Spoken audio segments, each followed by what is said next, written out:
Transportation Policy Committee to order on July 14th, 2020. And by council decision 3 weeks ago, we continue to meet on Zoom as allowed by Iowa Code section 21.8.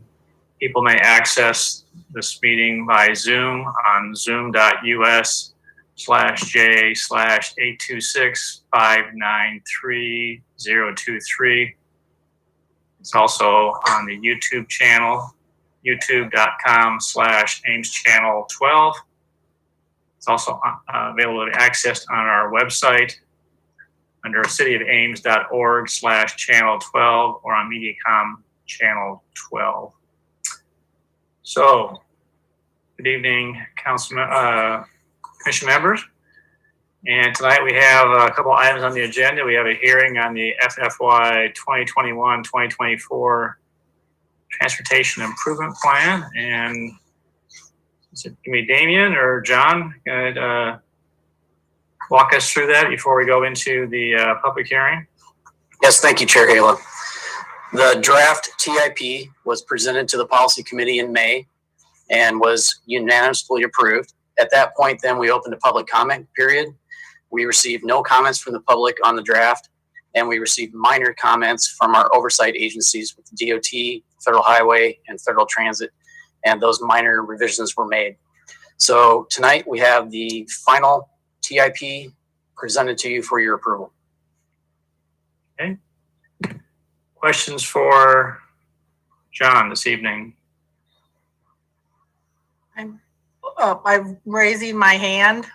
Oh, I'm sorry, Loris. Let me get over my participant screen here, and please go ahead. Okay, thank you. So, John, as I understand this and reading through it, that it's due tomorrow. So even though in May we approved a draft, if things have changed for the county and the county would be interested in advocating and asking the rest of the commission members to go ahead and look seriously now at the roundabouts that are needed in the northwest part of the community, this would not be the appropriate time to add them. Am I correct? Due to the fact that it's due tomorrow, July 15th? Yes, that's correct, because that would be a new application, and those new applications were due in the winter. Okay. So any new projects then would need to be brought up this coming winter of FY21. So, okay. So what this does is it's kind of like our CIP. It allocates the funds for the first year, and then the back 3 years are more of a planning document. So if the county would like to raise those projects for consideration, that can be done in the next FY application period. Okay, we do. In fact, we actually staff to staff have raised it before, and I know that there's been some various discussions, but I'm here tonight to speak to my fellow commission members who have the final word on this. And obviously both of them being with the city council also would be controlling a lot of projects also. We have grown increasingly convinced that the discussions, not only the discussions between staff, but the discussions between funders / decision makers have got to start to occur when it comes to roundabouts for a couple of intersections in the northwest part of the community. So I guess this is notice tonight that we would like those discussions to start, I guess maybe on Thursday, give you tomorrow to file those, to file this plan, but that it's becoming more urgent that there be roundabouts, the roundabout discussions occur. One would be maybe a joint project at George Washington and Carver and Cameron School Road. One would be totally within the Ames purvey. It turns out we've discovered that when you guys annexed up to 190th around Hyde, you annexed both sides of the street, not one as everybody thought, okay, not your south side. So it's all yours, but there's a very serious, that we feel is going to become even more serious in the next couple of years situation. And then I guess the third one that's in the AAMPO boundaries is going to be George Washington Carver and 190th. So there's your formal request that we get these discussions going, and that staff is able to work on looking at putting it into the transportation plan that'll be put before the AAMPO Commission in fiscal year 22. I'm done. Thank you.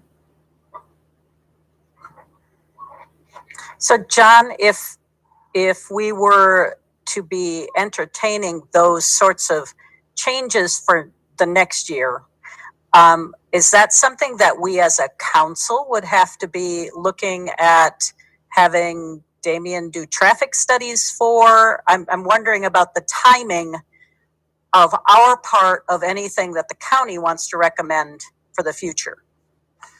For a project to be funded, it needs to be shown in the long-range transportation plan. So any project that it has funding requested, first of all, it'd have to be shown in the plan, and then it would have to follow the application process. So those applications are open during the winter. So those dates are publicized. So each project would have to have a sponsor. So there'd have to be discussions before that, who the sponsor would be. And then the formal application would have to be submitted to the AAMPO for consideration by the tech committee, and then brought to this body, the policy committee, in the draft. And John, walk us through, we just jumped right into roundabouts. And one of the questions that I would have is, how do you go about determining where a roundabout's appropriate or other traffic control measures are warranted or needed in those different locations? The request from Supervisor Olson was to put into the program 3 roundabouts. And so my question for you is, walk us through what you would recommend in terms of doing an assessment analysis, or is there a request appropriate and we just move forward in that direction? So that's more of a question for the next item, the long range plan, how the consultant and staff view the intersection improvements, view projects that are proposed in the long range plan.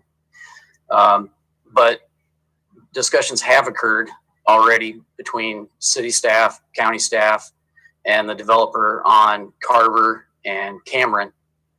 I'm not sure about the other 2 on 190th, but I know discussions, at least preliminarily, have taken place on that intersection. And would that be on roundabouts, or would that be on a different type of system? About intersection improvements, and then the engineering staff would decide which treatment is best, whether it be roundabout, turn lanes, signalization, but intersection improvements would be the discussion point. So what kind of motion or direction would you want, and timing wise? I heard next winter. Is that the next time that would actually that be brought up then? Is that correct? Well, again, I don't think this would be the appropriate time to do that because the projects need to appear in the long range plan. Right. So we need to get through that first. And then there need to be internal discussions between city and county and developer staff on who the sponsor would be, how the cost share might shake out. And then at that point, whoever the sponsor would be, should it be appropriate at that time, would make application through the MPO for MPO funds to make those intersection improvements. Again, whatever engineering staff between county and city decides what treatment is appropriate. Thank you. So may I ask the question, define sponsor? I mean, please tell me who is the sponsor? You mean county or the city? Right. So the county is able to apply for funds, the city, Boone County. So any one of those entities can make an application for an improvement within the boundaries as that project sponsor. It is my understanding from Supervisor Merkin, who actually has taken the lead on this for the county, as far as from an elected official standpoint, but also from indications from county, talking to our county engineer, that we did have those discussions and that it pretty well ended up not going anywhere because it was back in the city's standpoint. And that's why I'm bringing it to the policy and funding committee, if you will, or at least the policy committee with the funders who are sitting on there, is that if in fact, I'm emphasizing here that this has got to be dealt with and talked about. It's great that staff will talk to staff, but there needs to be impetus from the AAMPO to say there are priorities here. And I understand that's right where we're headed next, is to discuss this 2045 plan. I just don't, at this point, we don't know what else we could do to make it any clearer about, you know, if the county and the city are to work together on Ames's growth in the Ames AAMPO area, then we need to make sure that staff, that we don't get waylaid in the staff discussion or we don't get bogged down. Thank you. Thank you. Any other comments for John? Well, this is Linda Merkin, and I had been talking over the past year with both the developer and with Ames City staff. I'm not on the MPO, so I don't understand that whole process. But maybe that's what we need to do, is sit down and look specifically at that process and how we further this. I know there was a traffic study done about, I think a year ago, that did include the 3 intersections that Supervisor Olson referred to. So there has been study done of them that's fairly recent.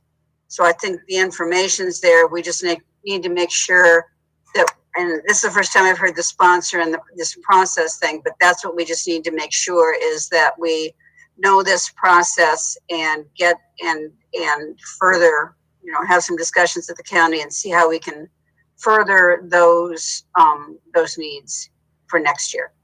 So thank you.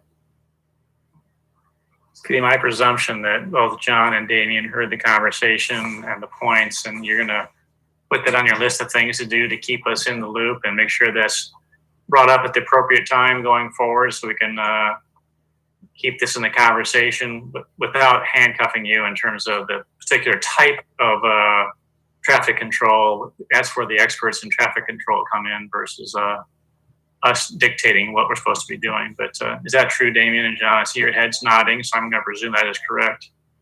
Yes, sir. Okay. And Great. if I might add one other thing, I did sit through a preliminary training session that the DOT did recently, a webinar on roundabouts, and I was just very impressed with all the statistics they gave and how roundabouts, the traffic calming, and how the statistics of accidents are much lower in roundabouts than conventional intersections. So, and I know Damien was in that, and Darren Moon was also. So I think we've got some information there that we can look at from the DOT. So I'll stop there. Thank you very much. Thank you, Linda. All right, any other questions for staff?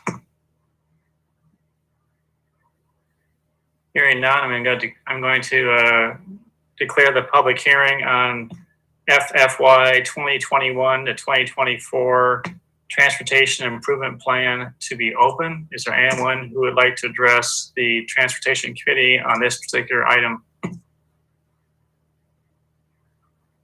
Brian, is anybody that indicates an interest? Mayor, I don't see anyone with their hand raised. Okay. I believe all the questions from the commission has been answered. Is that correct? I'm going to proceed that it is. All right, declare the public hearing to be closed. And I would entertain a motion on resolution approving the final FFY 2021-2024 Transportation Improvement Project for submission to the Iowa Department of Transportation. Is there a motion? B.D. Hanson moved. Is there a second? Does it have to come from somebody other than council? Yeah, let's see if we can get it. Bill, is there a second? I would second that, Ms. Bilzell. Thank you. Zeno seconded. Discussion? All right, this will be a voice vote and everyone has an equal vote. Those in favor say aye. Aye. Any opposed or abstaining? Hearing none, motion carried unanimously. Gonna move on to item number 2, update on the 2045 long-range transportation plan development. Is that you, Damien?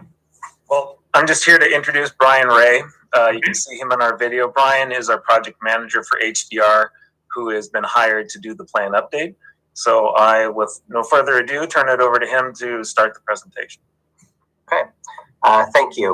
We appreciate the time to present the update, where we're at on the update to the long-range transportation plan. And actually what we're calling this one is a Metropolitan transportation plan. That's more of the modern term, and so it's more of a semantics. And so I'll try to refer to it as the Metropolitan Transportation Plan. And what we've named this update to the plan is Forward 45. I'll go ahead and start sharing my screen.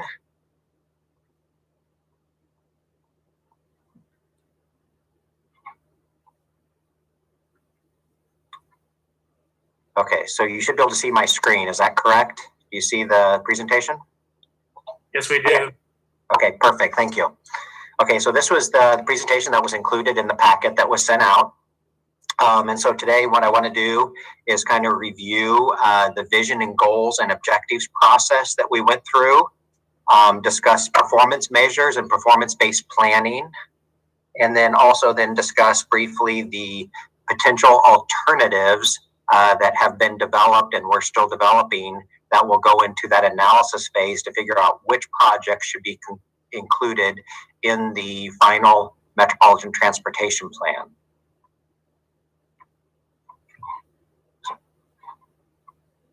So for the vision, goals, and objectives input process, what we did is we wanted to look at a lot of different sources in order to gain input into developing those vision and goals and objectives for the Forward 45 plan. So some of that information was gained through a regional travel survey, which I'll talk briefly about here in a minute. We did an in-person visioning open house, and then also had an online visioning open house where we gained a lot of input from the community. And then we also have been working with the Transportation Technical Committee in order to gain all of those different insights in order to inform this process.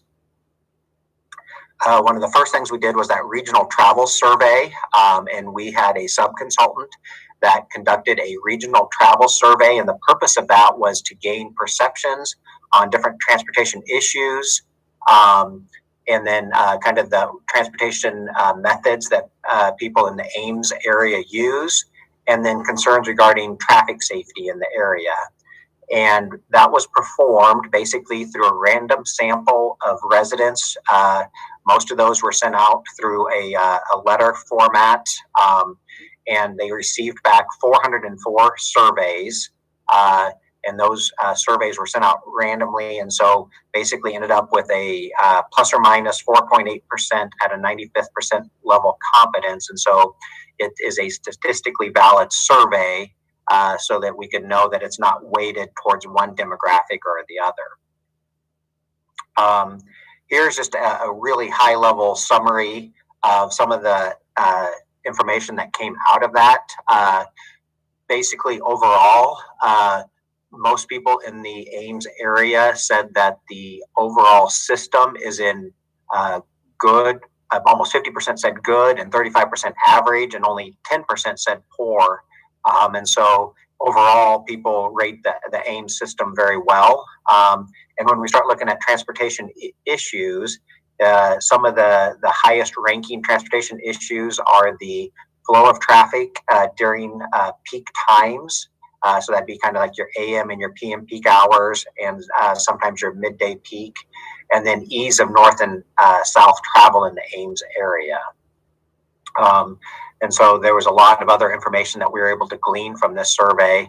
And we use that to help kind of inform, to identify areas of issues, and then to identify where the emphasis should be on as we develop goals and objectives. For the Visioning Open House, we had an in-person open house on November 14th and at the public library. We had approximately 40 people attend in person. And then along with that, we had the same materials on an online Visioning Open House where participants could log in online and kind of go through the same exercises as they did in the in-person one. And we had 91 total visits for the online version. Here's some photos from the in-person visit. We had a variety of exercises that the public could come in and identify issues, opportunities, concerns, be able to rate their priorities, and then provide just input as far as what they would like to see in the Ames area. Here's just kind of a blow up of some of the issues that people identified on different modes. So people identified issues and concerns or opportunities related to roadways, bicycle pedestrians, transit, and we were able to kind of take all of that input and then document all of these different areas. In addition to that, we just kind of asked an open-ended question to kind of see what people would like to see in the Ames area. So the larger the text on here that means that those were words that were repeated multiple times, and so it makes that text larger. So you can see that there's a variety of different inputs as far as where people wanted to see the emphasis for the Ames transportation system. And then we also had people, what we did was we presented 8 different kind of vision scenarios and had them kind of go through and prioritize some of these vision scenarios. And then we also provided kind of a definition in order to kind of let people understand kind of what do we mean by accessibility? What do we mean by sustainability? So for example, on sustainable, with that, it means reducing or eliminating negative environmental impacts from the Ames transportation system and promoting financial sustainable investments. And so then what they did was they were able to place a sticker on the ones that they thought they should prioritize. And then we captured all of those results. Kind of the top result areas were accessibility, rated very high, sustainability, and then followed kind of by safety, efficiency, reliability, and innovation. And so we took kind of that input and were able to kind of identify different goal areas from that input, and then working with the Transportation Technology Committee in order to kind of form those overall goal areas, which would be used to develop objectives. So based on that information, we developed kind of a vision statement for this Forward 45 update. The Ames Area Future Transportation Plan delivers a safe, efficient, and reliable solutions that are accessible to all users. The plan focuses on preserving the existing network and shaping the public realm through placemaking while providing long-term sustainability. And so then we identified these 6 different goal areas. 2 of the goal areas that fell out were the health and innovation. But what we did was we incorporated those kind of got incorporated back into objectives in some of the different goal areas. And so they didn't completely fall out. They just kind of got interwoven into these different goal areas. And then for each of these goal areas, I will show a quick video. I'm not sure how well the audio will come across. There was a short little video created for each of these different goal areas. And here's just the one for preservation, just so you can kind of see what we did. And all of these are out there on the public website.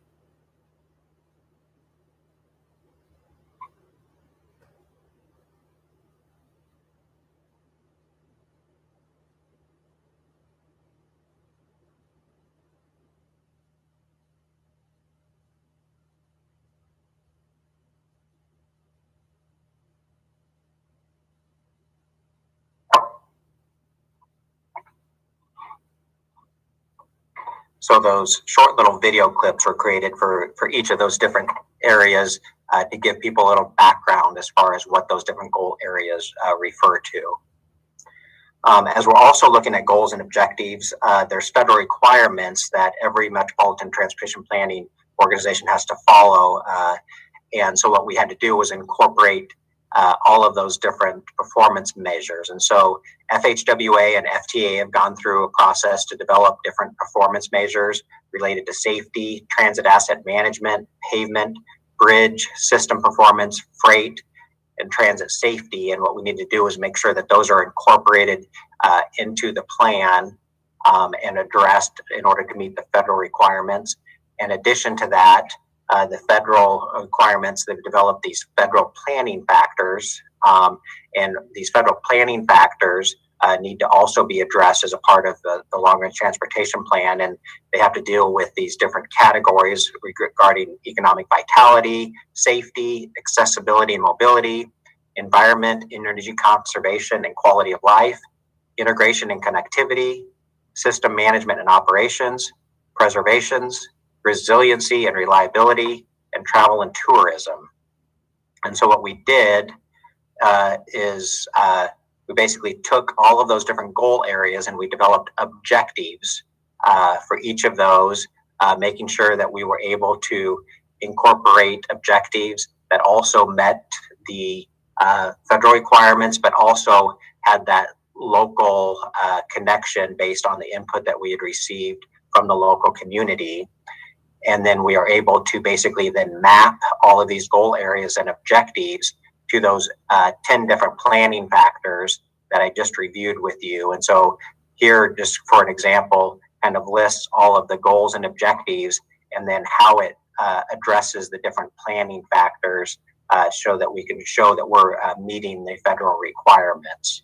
And so we did that for all 6 goal areas and then all of the objectives.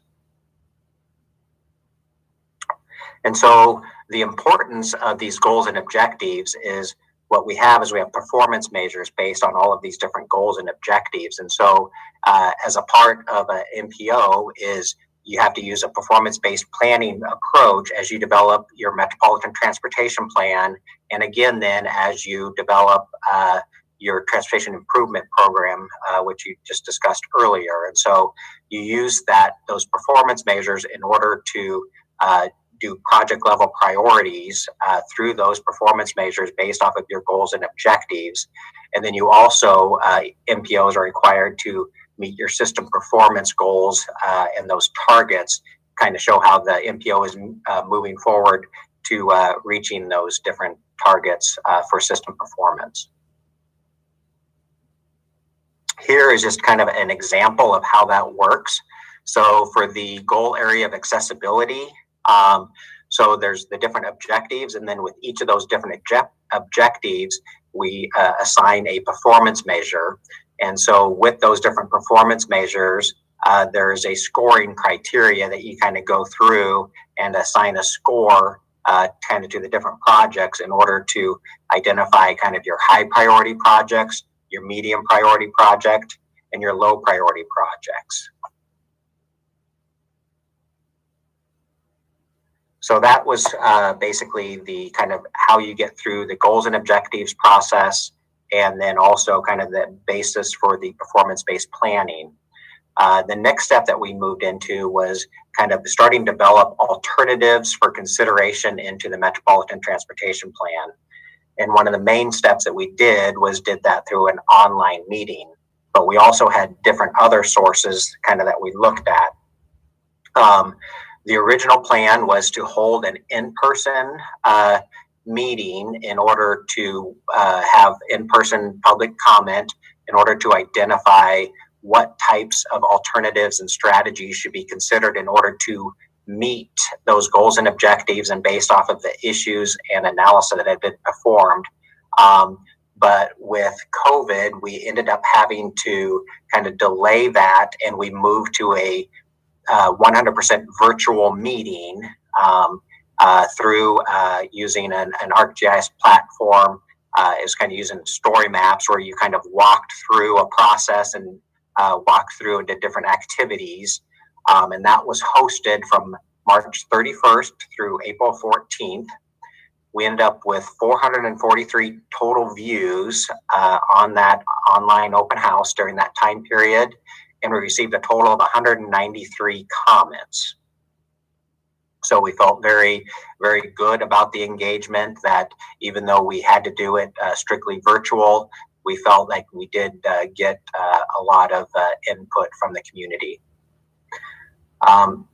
In that, we had a roadway comment mapping exercise, and we were able to receive 85 comments on the roadway mapping, broken down into these different categories. We received comments on the bicycle and pedestrian mapping exercise, a total of 56. And then for the transit comment mapping results, we received a total of 26 comments on that exercise. And so what we did was we used all of that information from the online open house, and then we also did a lot of technical analysis by looking at both safety, traffic congestion, and others, and identify different areas that need improvements based off of those.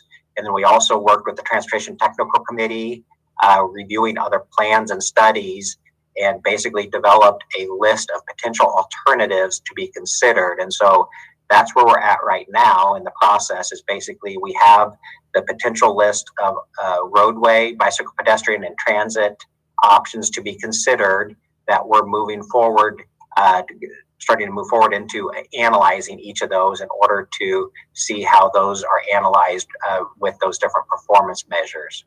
And so what was presented is we have here is the potential roadway projects.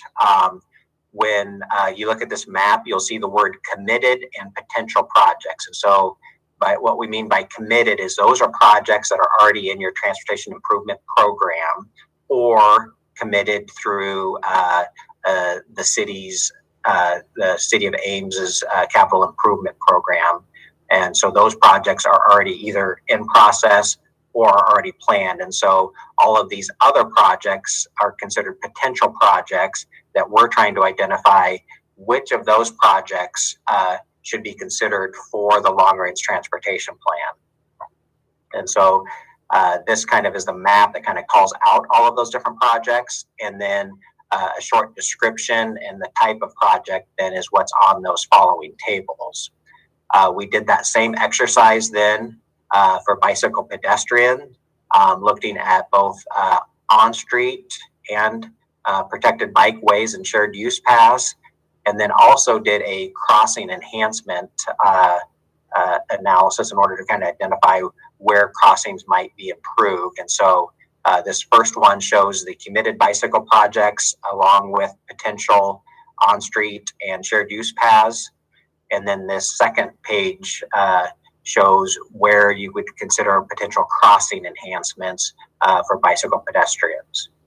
And again, then those are listed again with the committed projects, and then the list of the preliminary bicycle and pedestrian projects are then on that following table with a short description and the type of project that it would be. And then finally, we did the exact same thing for the transit projects. Again, the transit is a little bit different since there is a transit board that goes through and provides approval on the different transit type projects, but we need to incorporate and to coordinate the transit improvements with the rest of the long range transportation plan. And so the transit is a little bit different than the bicycle pedestrian and the roadway projects, but this will be used to work with SIRIDE in order to have compatibility between the plans that they develop and this plan.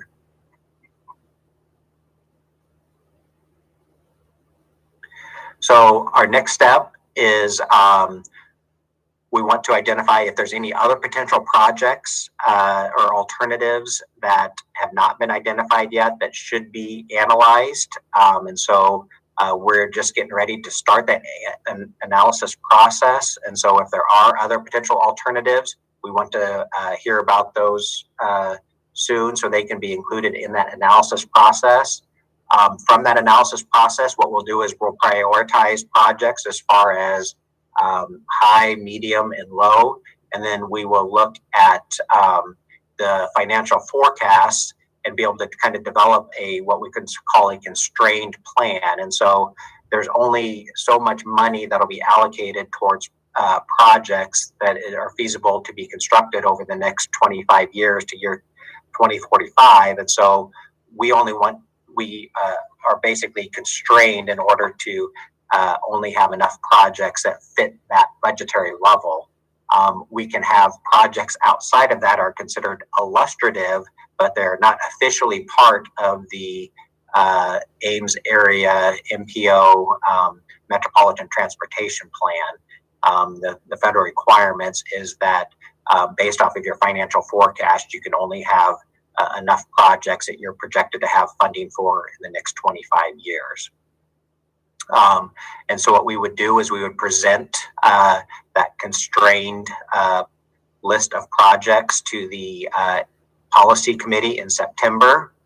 And then we would make any adjustments and incorporate that into that draft plan. That draft plan would then be published for a minimum of 30 days. And then the final plan would be presented to the policy committee in October for adoption. And that is all I had for the presentation. I'd be willing to open up for questions, and I believe Damien's on the line too to answer any questions also. Brian, could you go back to slide where you show the 2045 roadway project, the committed and potential projects? So if you can zoom in, or the comment that was made by Supervisor Olson, I see a number 1, 2A, 2, and 3. Yep. Up on Cameron School Road. And actually you're showing per your symbols, potential projects include roundabouts and traffic signals. Yeah, so what we're showing is at this point, we don't know if those projects would be roundabouts or traffic signals. And so what we did is we show, so you see project 1 and 1A, 2, 2A, 3, and 3A. So project 1, 2, and 3 are roundabouts. Projects 2A, 1A, and 3A are signals, which would include turn lanes. And so at this point, it's in the potential alternatives, we're looking at it kind of both ways. And so as part of your scope of services to develop budgets for both those options and do traffic studies, or how's that work? We would not necessarily do a traffic study. We would do a high-level evaluation and come up with a recommendation. A detailed traffic study would be done at a later date, but we would have high-level budgetary numbers in order for each of those projects. We don't go through an in-depth engineering exercise for each of those. The long-range transportation plan is a more high-level document that identifies those projects, but then prior to those moving on prior to construction, there would be more of a detailed traffic analysis before it would actually go into the design process. So, but you would have some budgets associated with those projects at a high level, is that correct or not? Correct, yes. And so how do those go about getting prioritized then? So what we do is based on all of those different performance measures, we would go through and assign a score to each of these different alternatives. And then we would kind of see where the scoring ends up at the end of the day, and then try to put basically all of the projects in categories as far as high, medium, and low. And that basically shows which projects are basically best meeting the goals and objectives. The other thing that you have to take into consideration is timing. Some of these projects are needed sooner rather than later. Just because something scores really high doesn't necessarily mean that it's needed today, but it is important over the next 25 years. And there could be a project that scores in the medium level, but it's imminent. It needs to happen sooner. And so the priority has to do more so with how it scores, and then we kind of look at more from a timing standpoint, which ones are needed sooner rather than later. And for sake of discussion, if let's just say that project one, from your assessment and determination from a timing standpoint, was low, just for sake of discussion. Yeah. But if the AAMPO,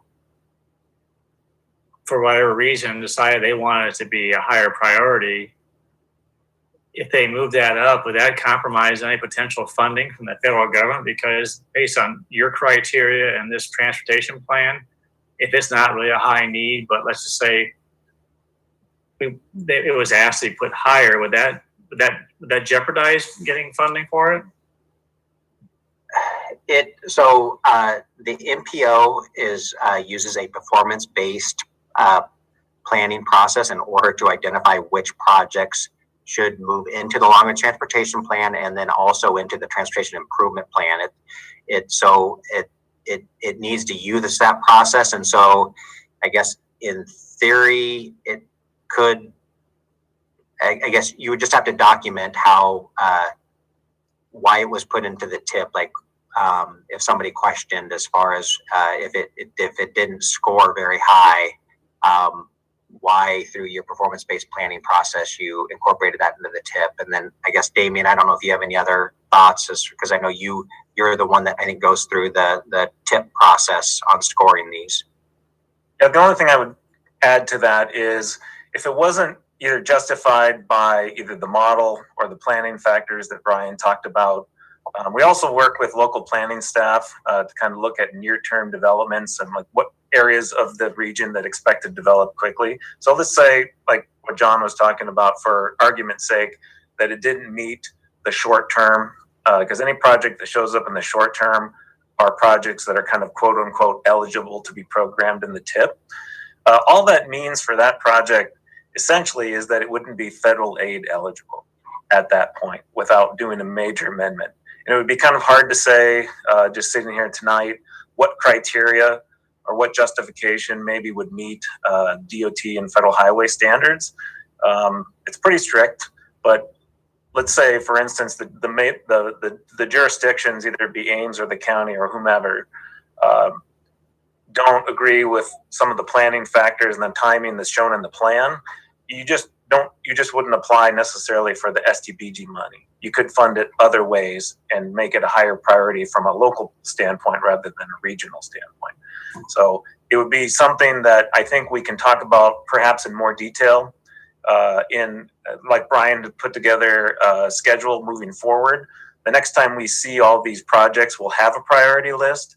And I think if the policy committee sees that list of prioritized projects, and you have any questions about it or maybe disagreement about where those priorities landed out, we can talk about them then as well too.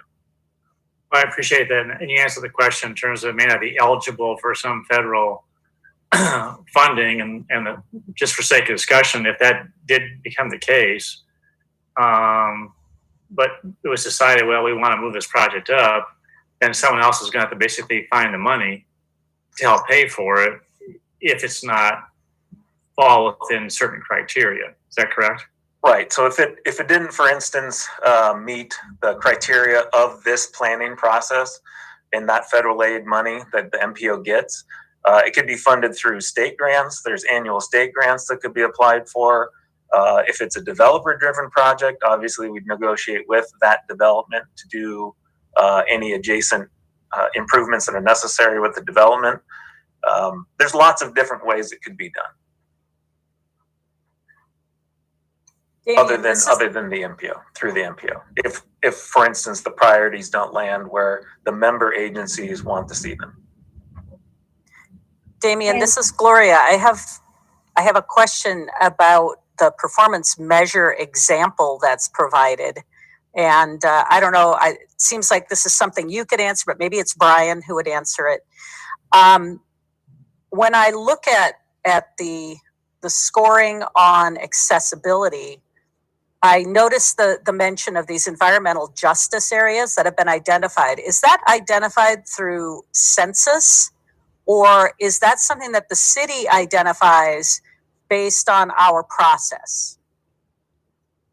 Brian, I'll take a quick stab at it. So we use the census information. We haven't developed any additional criteria other than the census information. And one of the things that part of our technical group, CyRide, which, as you know, has a lot of environmental justice requirements through transit. So we work with them and create those environmental justice sensitive areas and create buffers. And then when we look at projects that land within those areas, they would score, for instance, higher if you're doing an investment in an area or near an area of environmental justice.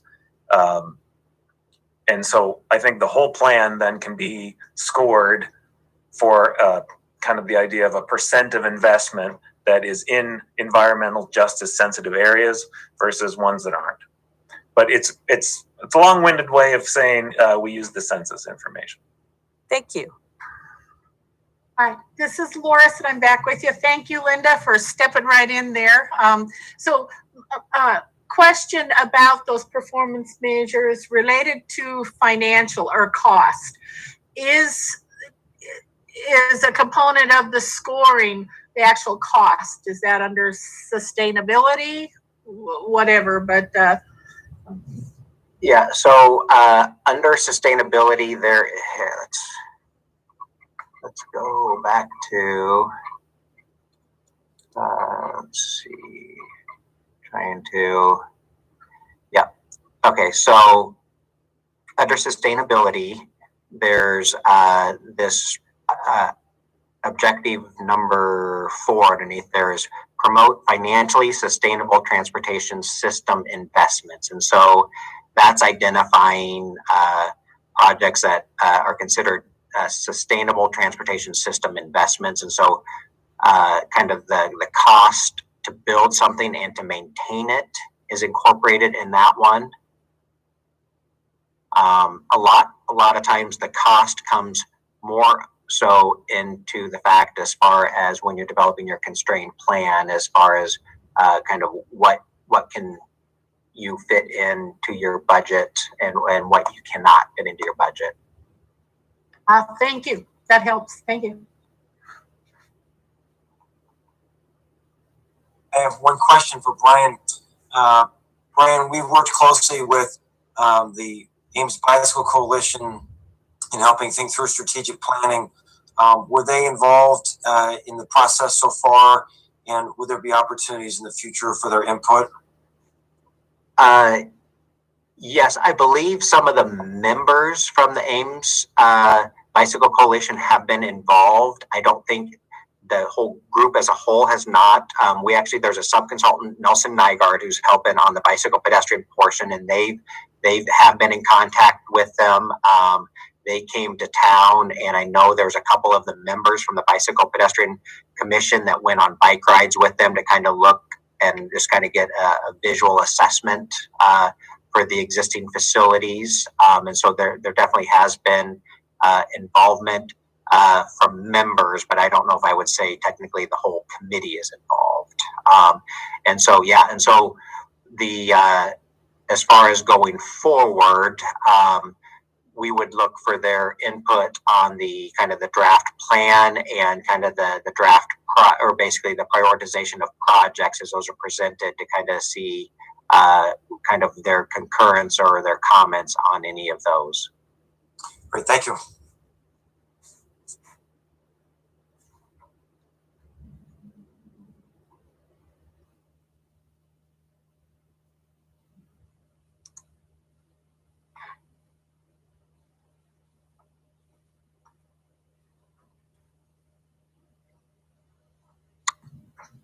Are there any other questions? Sorry, John and I both lost power, so apologize for the lull in action. Does anyone have any other questions for Brian or Damien?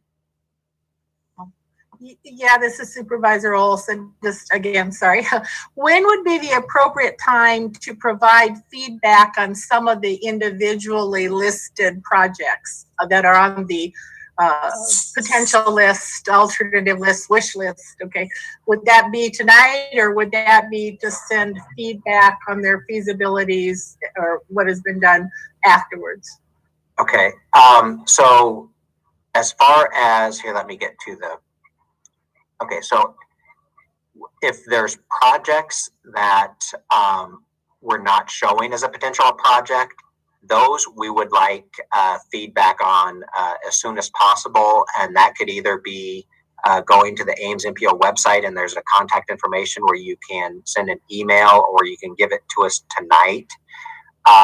But as far as kind of your comments about any project that's shown here, we are going through that evaluation process right now, and so we will present that prioritization when we I believe it's early September, and that's where you would kind of provide the feedback based on the analysis of all of these different projects that we're going to be analyzing.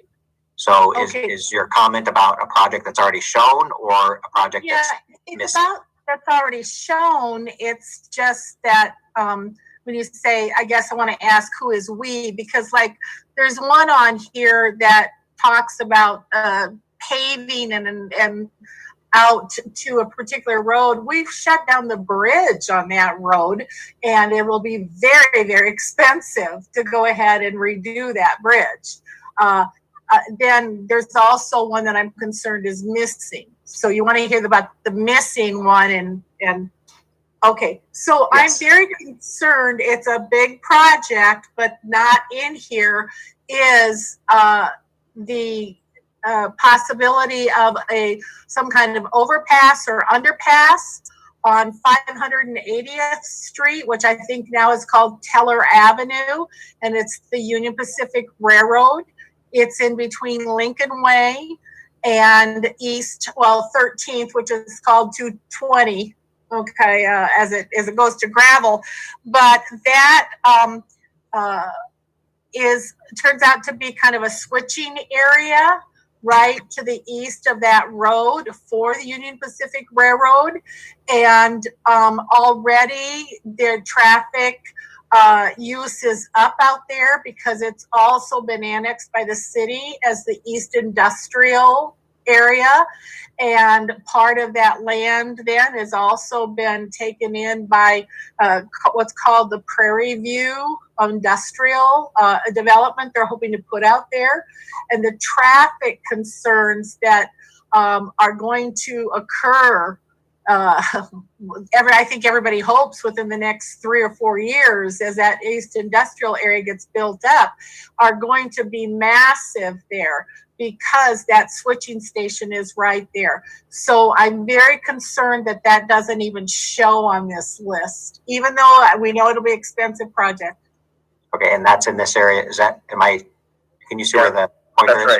right. Right there, Brian is right. Yep. Okay. I couldn't see your mouth, but anyway, so yes, that's the biggest one I think is missing, and then the concern on the other one there was. Excuse me, we just got a tornado warning right now. Yeah. Okay. So I'm going to we're going to temporarily adjourn this meeting to take cover, and we will when the warning is over, we will come back into the meeting again. I apologize for the interruption. John, maybe we could have a text message go out to let us know when to come back. I will do that, all right? Sorry. Stay safe.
To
a conclusion here in the near very near future. Okay.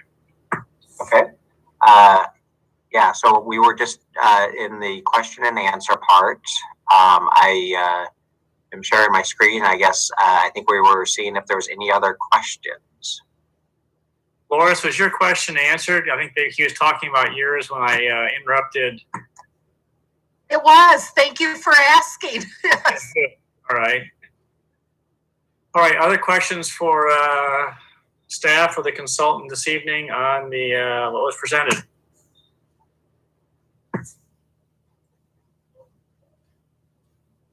One thing I would mention that if there's anything that's on these candidate lists that any of the policy committee members do not see, or you hear about from now, essentially until the end of the month, let's say July 31st, is the deadline where we need all the candidate projects turned over to HDR. Feel free to email any of the city staff, and we'll make sure that they get to Brian. Okay.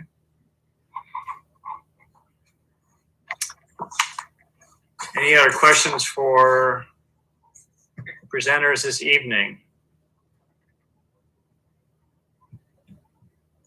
I have to confess that my train of thought kind of got interrupted there last 20, 25 minutes. So I'm going to presume that hearing none, that we're going to go ahead and we'll move on to policy committee comments then.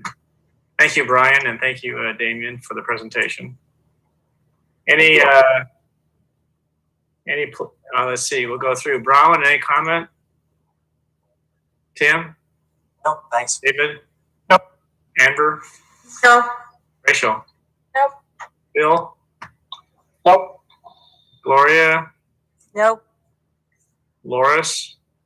I actually do have one. Okay. In your council packet, I saw that staff is referring over an email from HERDA about service changes, and I'm the vice chair of the HERDA board. Wanted to let you know that the HERDA staff will be presenting to the Board of Supervisors next Tuesday, 10 a.m. or shortly thereafter, about the situation, the funding, some of the funding silos and streams and how they may have to be switched back and forth, and some changes of some possible changes in service delivery that would especially impact Ames residents. So I encourage any of you who are interested in hearing that presentation and can hear it live so that you can even ask questions, that will be on our agenda next Tuesday. So I invite you to that. Otherwise, of course, it'll be available for replay listening. Thank you. Thank you. I had no comments, so I'd entertain a motion to adjourn the AAMPO meeting. So moved. Moved by Garten. Second. Laura, second. All right. We are adjourned. Thank you, everybody, for coming and for enduring the break. Thank you all. Thank you. All right. We are going to go ahead and move into now the regular city council meeting is now open. And the first thing I'm going to do is read a proclamation for Parks and Recreation Month. Whereas parks and recreation programs are an integral part of the communities throughout this country, including Ames, Iowa, and whereas our parks and recreation programs are vitally important to establishing and maintaining the quality of life in our communities, ensuring the health of all citizens and contributing to the economic and environmental well-being of all community and region. Whereas parks and recreation programs build healthy, active communities that aid in the of the prevention of chronic disease, provide therapeutic recreation services for those who are mentally and physically disabled, and also improve the mental and emotional health of all citizens. And whereas parks and recreation programs increase the community's economic prosperity through increased property values, expansion of the local tax base, increased tourism, the attraction and retention of businesses, and crime reduction.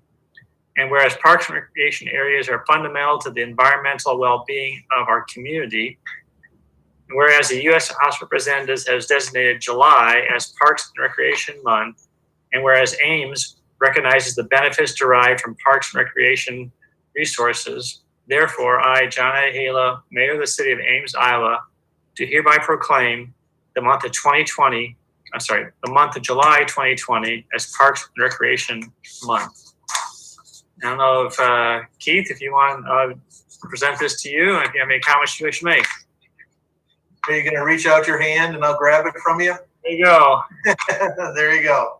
All right. Thank you, Mayor and council members. We're always pleased to have the proclamation for the Parks and Recreation Month. And generally, we stand in front of you and tell you the different activities that we're going to be doing. But because of the situation with the pandemic, we really don't have a lot of activities planned. We have two that I just want to kind of highlight, and one is the virtual municipal band concerts that we're doing on Thursday evenings at 8 o'clock, and then those are in lieu of actual municipal band concerts. Those can be seen on the YouTube channel, the streaming on the city's channel, and also on channel 12 for Thursdays in July at 8 o'clock. And then the last thing that we are promoting is on Saturday, July 25th. And I want to try to do a fun thing, and that is promote City of Ames backyard camp out. So we're going to be sharing information through all of our users, and we'll be getting out a press release here the next day or two. But on July 25th, really encourage people, if you've got a tent, if you've got a hammock, even if you don't even have a backyard, you could set up a tent under your table in the house, do something in your living room. And what we're asking people to do then is to take pictures, share some of their experiences, put it on the city's Facebook page, and really see how many people we can get to come out and camp over that on that Saturday night. So you'll be seeing more about that in the next few days. But obviously with what we do for Parks and Recreation, just want to say thanks to everybody that's involved with our department for what they do. 25 full-time staff members, approximately 400 temporary staff throughout the year are really the ones that make things happen. And also thank you to the mayor and city council for your support, Parks and Recreation Commission for their support. And what we do couldn't happen without the support that we get from all of you. So thank you much for this proclamation, and hope to see everybody camping on the 25th. Thank you, Keith. Appreciate it. Okay, going to move on to consent agenda. Council, does anyone want to pull any item from consent this evening?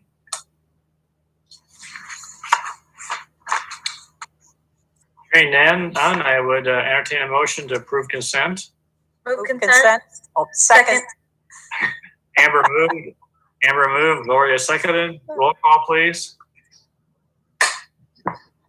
Etcher, Aye. Garten, Aye. Junk, Aye. Corriere, Aye. Martin, Aye. Beatty Hansen. Aye. Thank you. All right, we're going to go ahead and open up public forum. This is a time that we set aside for the public to address the council on topics of city business other than those items that are on the agenda. And so I'm going to open public forum. And Brian, is there anybody who indicates interest in addressing council? Mayor, I do not see anyone with their hand raised. I think there was one person that we might have lost during the break that she had approached us before the meeting. Is she shown as being either a participant in a participant list or?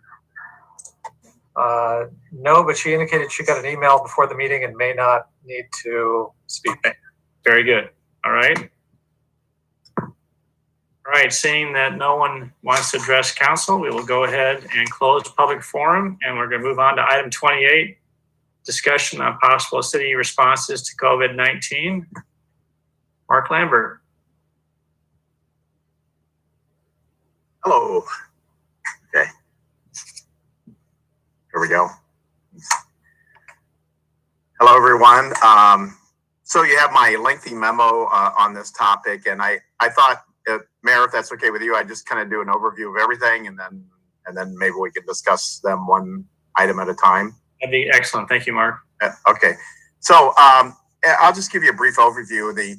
I talked about three things in my memo. The first was face coverings. There have been a lot of questions about this, and a lot of talk in the public and in the media. A lot of people requesting that the city take some sort of action to mandate that people in public wear face coverings as a public health response to the pandemic. And so the situation is the Iowa Attorney General's office has really made it clear that when the governor has issued an emergency public health proclamation, that she retains the authority, and the Iowa Code says she can delegate that authority to local governments. She's not done so at this point. So the governor has the authority, and we have no home rule authority to deal with that. So we can't regulate in the same areas that she's regulating in her proclamation. This kind of came to light again just between the last council meeting and this one, when the mayor of Muscatine issued a proclamation mandating face coverings for most people out in public. The Muscatine County attorney followed that up with his statement that he believed that was not allowed under Iowa law, and he quoted the attorney general's opinion. He also said he would not prosecute, and they do the prosecutions for the city. So that sort of, I think, took care of that. So I understand the people that want to require the face coverings, but the reality is the law in Iowa says that the city cannot. The second thing I talk about are bars, and we've had some discussions about what to do. There are lots of reports of bars really kind of packing in the young people and violating the governor's social distancing rules that are in her proclamation. I took a close look at the proclamation, and says pretty clearly the management of the bar has to ensure that there's 6 feet of separation between customers or groups of customers, that every patron must have a seat, and that the establishment must take measures to ensure that the people stay apart. So keep them from congregating. So, reportedly that's not happening in some places. There are some bars apparently where, again, people are just kind of packed in and not social distancing. So we looked at some ways to deal with that. And I've had some discussions with the Alcoholic Beverages Division, with the attorneys there, and then and also with the police department and Chief Sykosh. So the idea that we came up with was to start off by having me send a letter to all the licensed or permitted beer and alcohol licensees in the city, telling them that, hey, here are the social distancing guidelines in the governor's proclamation. The governor's proclamation says that bars may be open only if they abide by these social distancing guidelines, and then list some of the potential reactions, consequences that can take place if they are not engaging in that. We can cite the bar manager with a simple misdemeanor. We could potentially, shut down the bar for being open in violation of the governor's proclamation. We could take action to either suspend or revoke the permit or license, or to impose a civil penalty of up to $1,000. So those are options that we have. One would hope that we would not have to get to any of those options, but those are certainly options that we have. So thought would be I would send out a letter that would be followed up by the police department actually hand delivering that letter to each of the bar managers in town, and have a discussion with them, and then some spot checks by the police after that, and decide on the appropriate course of action. Third part of my memo, I called other, and I sort of dealt with questions of partnering with others, organizations, and there was a letter from the League of Women Voters. Really, Deb Shildroth and Susan Wiazda have been working on that issue, and so it's probably more appropriate to have them speak to that.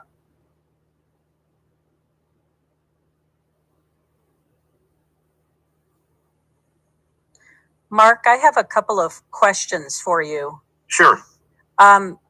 When it says that everyone in a bar must have a seat, is that a capacity number, or is that actually saying people have to be seated? I don't think it means they have to be seated. I think they can be standing by their seats, but I think it means that there has to be a seat for each person. Can't be standing room.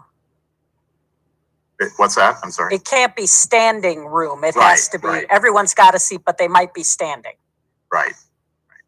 Okay, so the other question I have is with regard to the enforcement of the, whatever we would decide to do, if anything, about the bars. I know that I've received some comments from people, and I think all of us received at least one email that asked, does it have to be the police who do the enforcement on this? Because obviously things have gotten very heated in the last few months with regard to policing. And I know that the governor's proclamation specifically mentions that peace officers have the ability to enforce this. So Yes.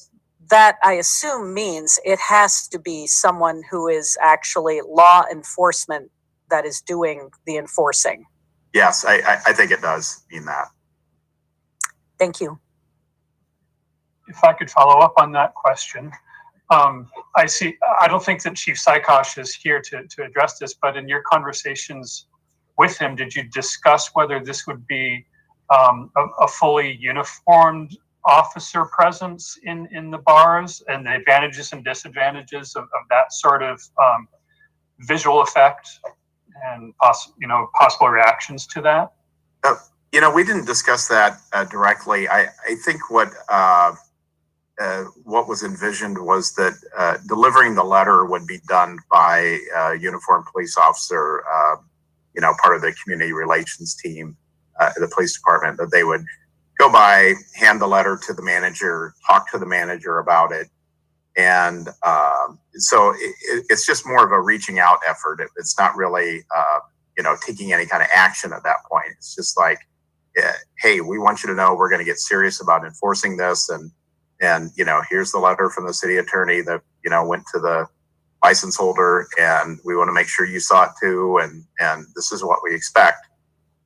After that, I think the spot checks, I'm not sure how the police would do that. That's really kind of, their territory, not mine. But I would expect that they'd maybe stop by and take photos, and maybe it's best not to have a uniformed officer in that. And that's certainly something I can talk to the chief about. It's pretty common for our police department to have a presence in our bars anyway. They're already there performing other acts of enforcement with regards to our liquor laws. So Right. I'm not sure why this would be any different. Yeah, I just confess ignorance on that. I don't know the extent to which this would change the amount of visual presence in bars or not. That's why I'm asking. That's interesting. Thanks, Amber. So another thought is, and I actually sent everyone the Des Moines Register article, a link to it this afternoon, but the Des Moines Register is reporting that the governor is considering delegating authority to some areas of the state, apparently 10 counties they're looking at where numbers have spiked, considering delegating authority to issue face covering local ordinances or orders. So on that issue, and I'm back to the first issue here, but on that issue, there's a possibility of we could contact the governor, send a letter to her, and ask that Ames and Story County be included in that if she decides to take that route. So Mark, walk us through that, because so far we have what we've received and you sent to us from the Story County Department of Public Health are guidelines, not mandates or requirements. So is it typical for a Department of Health to issue a mandate versus a guideline? And what's the difference? Well, I think the County Department of Health views their rule as advisory in nature, not regulatory. There is an Iowa Code section that says they can adopt reasonable rules. I was just talking to an assistant county attorney today about that, because he's getting questions on that. And it says reasonable rules, not inconsistent with the State Department of Health rules. So I don't know that they have any more authority than the State Department of Health has. So I don't think they can go outside of what the State Department of Health and the governor have done here too. So certainly right now, I don't believe they're authorized to do anything while the governor's proclamation is in place. So I think they just felt the need to issue guidelines so that people would become more aware of steps that should be taken during the pandemic. I'm sorry, my question probably wasn't very clear. If the governor delegates that authority or releases her authority and delegates that to, let's just say, Story County Department of Public Health, then they could issue a guideline, they could issue a recommendation, they could issue a mandate or a requirement with stipulations on where they should be worn. Is that correct? Or would they still stay in the guideline and recommendation category, or you don't know? I'm not sure. I talked to Dr. Passion at one point, who's the chair of the Board of Health. He certainly viewed their role as just advisory, not regulatory. I think if the governor delegates her authority to local governments, it's going to be delegating it to cities and counties. So I think ultimately it'd be city councils and county boards of supervisors that would be making those decisions. Okay, thank you. That's helpful. Yeah. And you also said that you're sending a letter to, I'm back to the bars now. Yeah. You would send a letter to the bar owner, because ultimately they're the one that holds the license. Is that correct? Right. If you write to the person, to the address that's listed on the application that we see. Right. And then just in case the message doesn't get to the manager, is the manager also listed on the application so they know who to find versus just a, not to just diminish just a bartender, but how do you know who the manager is? Or do you ever ask, or? I'm not certain on that, but I presume the police can find out. They can walk in and ask, or, maybe they have a list of the bar managers. I don't know for sure, but I don't think that would be a major obstacle. I think they'd be able to identify the bar manager and get the letter. And the thought is that, the license or permit holder getting the letter may not, as you said, may not get transmitted to the bar manager. So we want to make sure the bar managers are aware as well. Amber? Yeah, I'm sorry. I don't mean to bounce around. I'm not sure how we're sort of going through these things, okay. But I didn't get a chance to read the Des Moines Register article. Is Story County currently included in that list of counties being considered? I don't know. They didn't say what the 10 counties were, and I haven't been tracking the numbers, so I don't know where the spikes are. Other than seeing a few media reports, I don't know exactly where the spikes are. Certainly, we've seen numbers go up in Story County, but I don't know if that's considered a county that's spiking or not. So then, if we have an interest in reaching out to the governor, we would make a motion to that effect, asking the mayor to send a letter requesting that we be included on the list of possible cities that would get to have the authority that they rightly deserve. Right. Yes. Okay. And of course, the council could still decide whether to or not to order face coverings for those out in public. But having the authority to do so is sort of the first step. Right. Mark, could you clarify, is it delegation to be to cities or to counties or some combination? I suspect that the governor is going to allow cities and counties to issue such orders. Typically we have the authority over the city of Ames. You have the authority over the city of Ames. So, I think a county order would be probably effective only in the unincorporated areas of the county.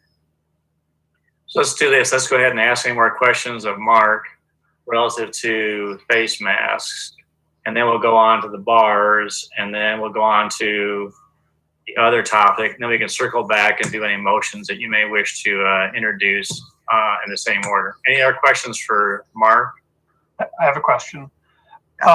Mark, I think you just said that the governor will allow cities and counties, but is that what you meant? So you're not really predicting that she will or will not do it. It's just that if she does it, she'll do both at the same time. Right. Okay. Right.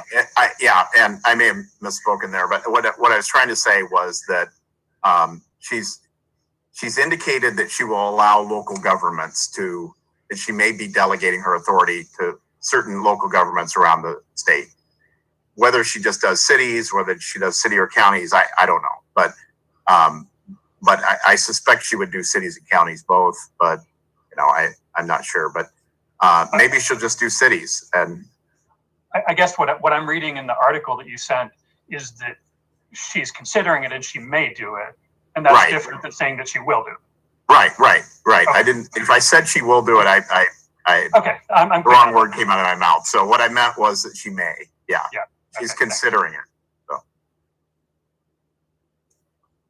Other questions of Mark on the face covering masks issue? All right. How about the bar topic? Mark, was there any discussion about whether there would be any sort of, I don't even know what to call it, like a step program for these bars? If, let's say, somebody gets closed for a day because they're breaking the rules of the proclamation, would we then immediately move to the larger penalty, or do we say, well, once could happen to anybody, maybe twice could happen to anybody, but at the third time we move to that larger penalty? Was that discussed at all? The chief and I sort of discussed that, but I think it's kind of the Ames law enforcement way to always warn people first. And so, we do that in inspections, and we do that with the police. And so I think it would be, we go out and warn them, and then if we discover they're not in compliance after that, then maybe they get another warning and a spot check again the next day. I really think it's kind of up to the police to figure out how they want to do this step by step. I wouldn't support, shutting them down or for a day or moving to suspend or revoke their license until it was really severe and ongoing kind of problem. That's something certainly that we'd be discussing with the police and the manager's office and deciding on sort of an appropriate step-by-step basis of approaching that. And would there be a good mechanism for complaints? Because I feel like this is one where you're going to get a lot of citizens pointing out when a bar is going wrong, rather than necessarily even making the police do spot checks. So I'm wondering, if there's some way. I suppose they'll take those complaints then and go then do a spot check. But I know that, like, for fireworks calls, they didn't want people calling 911. So it might be good to, and I'm sure they'll think about that, like how to collect those complaints in a way that's not just through their phone system. So maybe like a form online or something. I don't know. It was just a thought I had because a lot of people are going to want to complain on that, or Right. report. I shouldn't say complain. I'm sorry, wrong word. I mean report on that. Right. But you make a good point. I don't think that's gonna be a high priority to drop everything else they're doing on the street to run to those complaints. So there will be some frustration on the part of people as we attempt to enforce this. Is our Ames on the Go app able to receive that kind of a lodging of a report that would then go to somebody in the police department? I don't know if it does now. It can. I'll have to check on that. Inspections handle any of that, or it's got to be the police per the governor's instructions? Well, I think it's most naturally the police, not inspections. And, but the governor's proclamation really calls upon the law enforcement and in the state to enforce her proclamation. That's actually part of the Code of Iowa. So I really think it's up to the police department to be enforcing this. Okay. Yeah, and I think, as I noted earlier, you have a pretty regular police presence, especially in Campus Town. You have officers that are designated to patrol that area anyway and go into bars on a frequent basis, especially on the weekend evenings. So I think a lot of those things they're already going to be seen while they're out on their normal routes.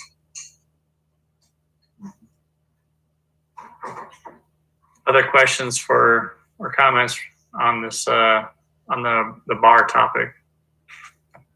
So we're probably not going to use that second option of closing down bars. What we'll probably do, we move to eliminate or reduce their permit by a number of days, and therefore they'll be guaranteed a due process right will be brought before city council. So we may have to ask you to have special council meetings to move quickly. You don't want to wait 2 weeks to do this, but I think that safeguard of due process is very important versus us going in and just shutting down a business for a day or two. So you're going to have to help in this. Yeah, just because we can doesn't mean that we will or even that we should, but it, it is an option. When we get to the motion portion of the this item, if council wants to make a motion, would it be more or less just to give a general direction, not being prescriptive? Let staff come up with some kind of a process that you recommend, and then come back. We could even do it next week at the work session as one of the items, and take action on that. Or what process would you recommend, Mark and or Steve? Well, I think if it's just a motion for staff to proceed as outlined in my memo, that's something you can do tonight, and we can move forward. Okay. Well, unless you want to see a process and approve a process. Right. No. Not trying to macromanage. It's just curious how you want us to go about. But what I hear you saying is you'd like to give flexibility and warnings. Although there'll be some people who will be upset with that because they'll want you to take immediate action. So you're willing to give warnings, maybe 1 or 2, to correct action before we bring to you the permit revocation. Correct? Is that what I'm hearing for the council?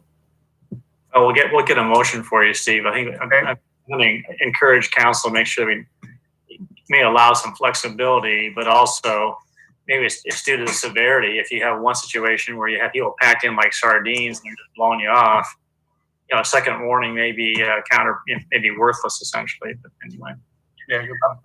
Any other questions on this, on the second item? Otherwise, we're going to move on to the third item.